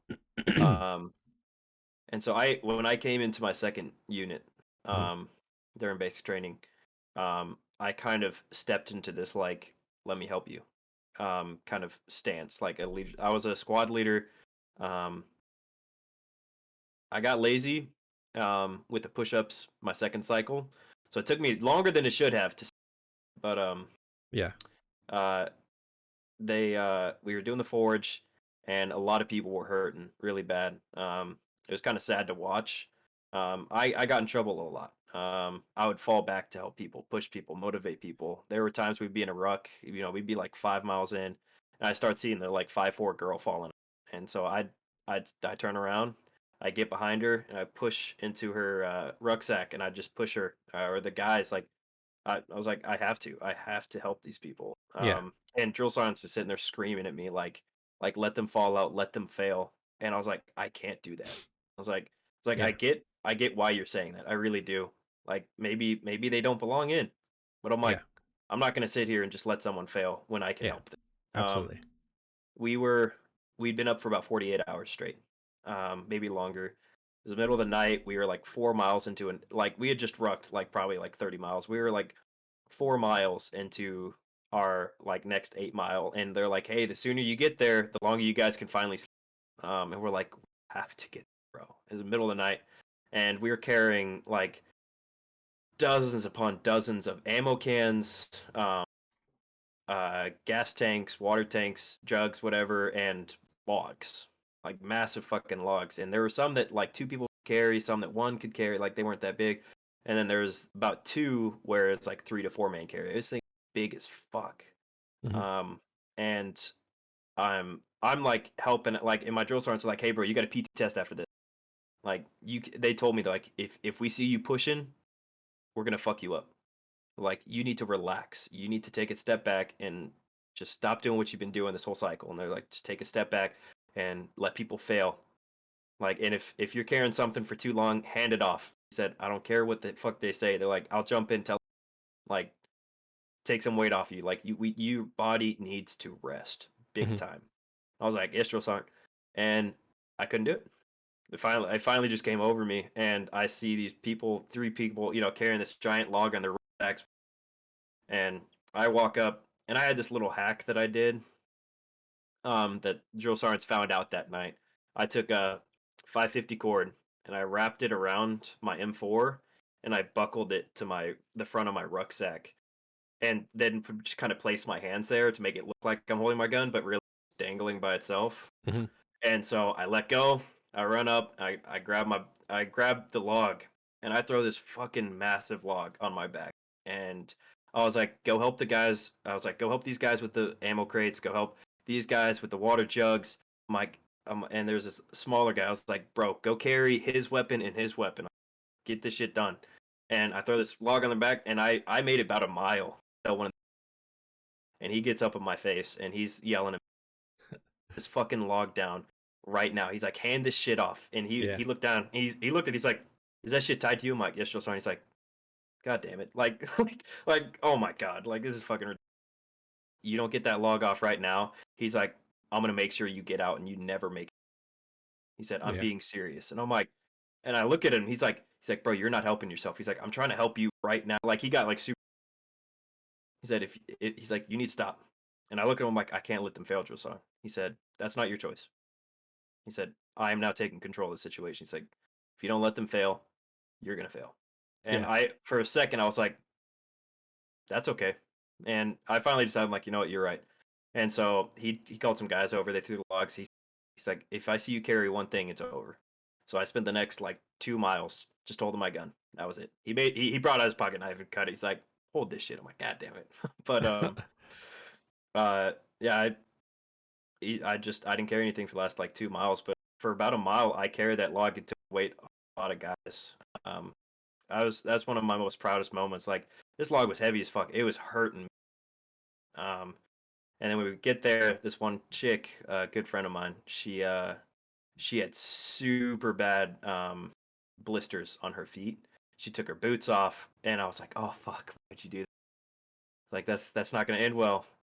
And they were just bleeding everywhere, just fucking blood, pus gushing out, and Hmm. so we put some pads on her heels and stuff, and then put new socks on, and we were like marching off, and I'm sitting there like trying to put this boot on her, and I loosened it all the way, and her eyes. This was the following morning.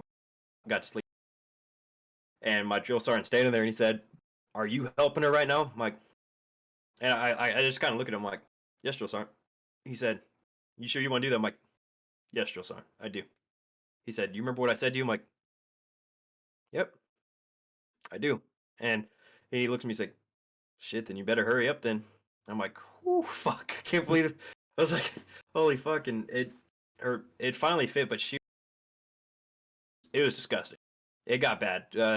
And I helped her like like the next like 5 miles. I was like, "I'm not letting you go." Yeah. Um, and she made it. She graduated, but Yeah.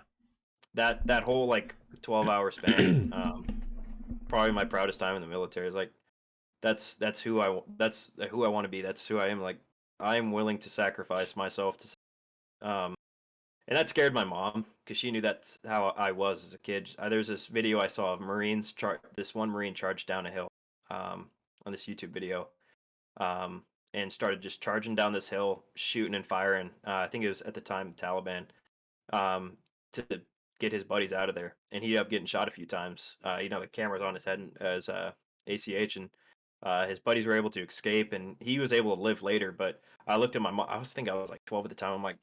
I'm like, Mom, if I want to die, I'm like, that's exactly what I want to have. I'm like, that's what I want to do. I was like, that is and that scared the crap out of my mom. And so I've always carried that with me. Is like, that's something I want. That's who I want to be. I want to be the person. And it made my mom cry later, and it still kind of gets me teared out. Thinking about it. On graduation day, I had a lot of people that would walk up. They would find my mom and my dad, and they would be like, "Your son's the only reason I made it."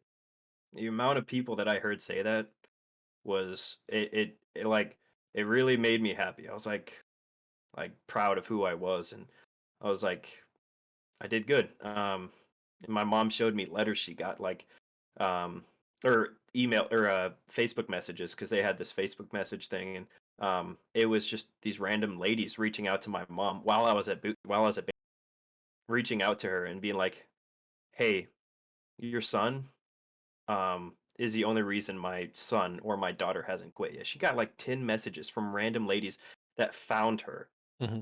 and were like, "We have to let her know who her son is." And that whole experience in basic training, just all those are my proudest moments.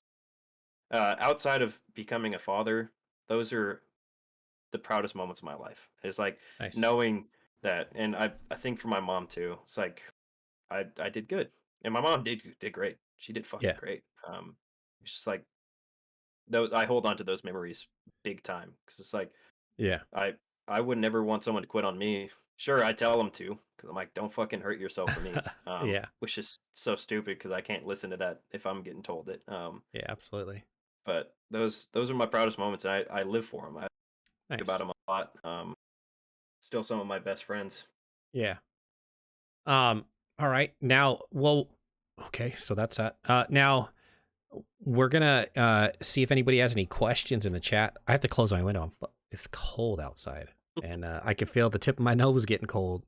So it's kind of cold. So, if anybody has any questions, feel free to put them in chat. I'm just gonna walk over here, close the window, and then I'll be back in just a second. So type those questions.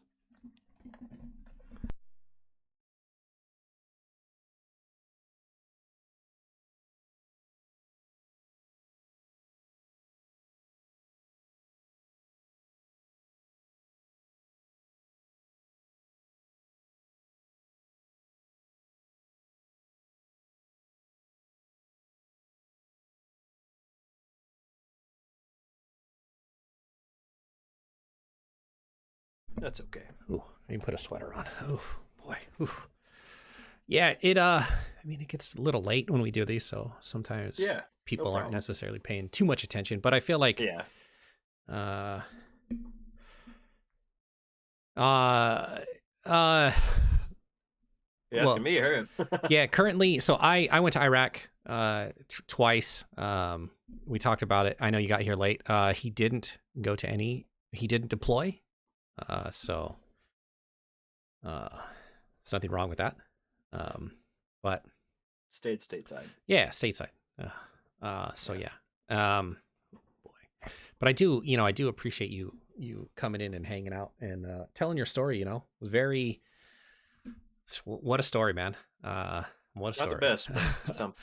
No, It's my absolutely, story. dude. Yeah, your story's not any more or less important than anybody else's. It is everybody's got their own story, and they're all great stories. We all have a purpose here. Absolutely, absolutely. You never know how your life has impacted other people. Yeah, So it doesn't make it any absolutely. better and or worse than anybody else's. We all have different trials and tribulations in life that make us who we are to this day. Absolutely. So And yeah, that's okay.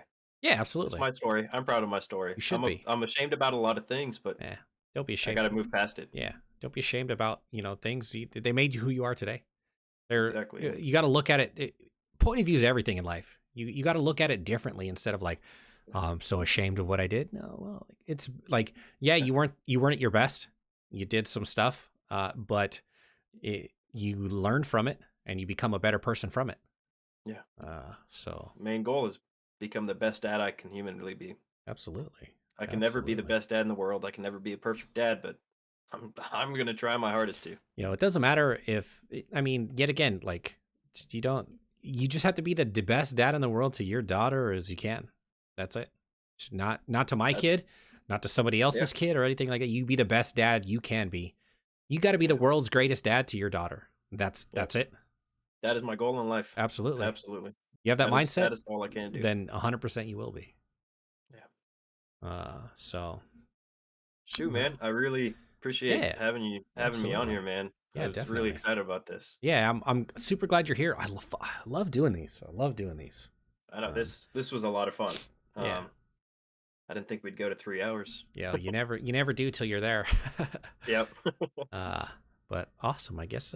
Well, I guess if nobody's got any more questions, this is going to be on YouTube, in about a week and a half ish. If you're watching this on YouTube, come join us for live on Twitch, twitch.tv/VOP Gaming.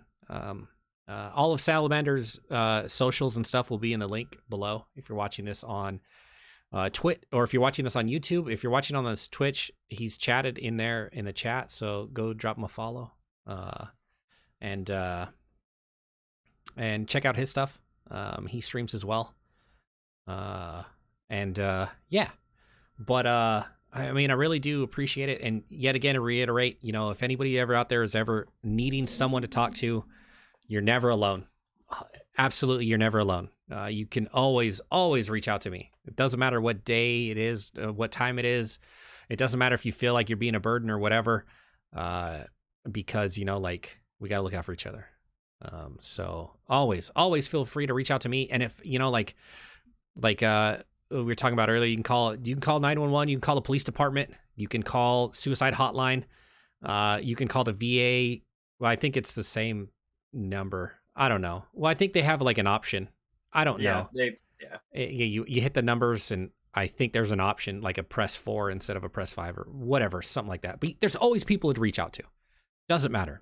Don't ever feel like you're fucking not worth it, because you are. But yeah, yet again, thank you for coming in here. Everybody on Twitch and on YouTube, you know, I want to thank you guys for your support. Yeah, so we're gonna go ahead and for those of you here on Twitch, I'm gonna stop this. I'm gonna use the bathroom. I'm gonna start Twitch up again, and we're gonna play some party games, like we always do on Fridays. So stick around. Tell your friends. If you're watching this on YouTube, fucking get over to Twitch. Say hi to future me. Tell me you like my beard, and tell me I'm pretty. Because flattery will get you everywhere. If I don't have a beard, say, yo, you look better with a beard, and I'll know where you came from. So, but anyways, thank you very much for your support. Remember who you are. See you in the next one.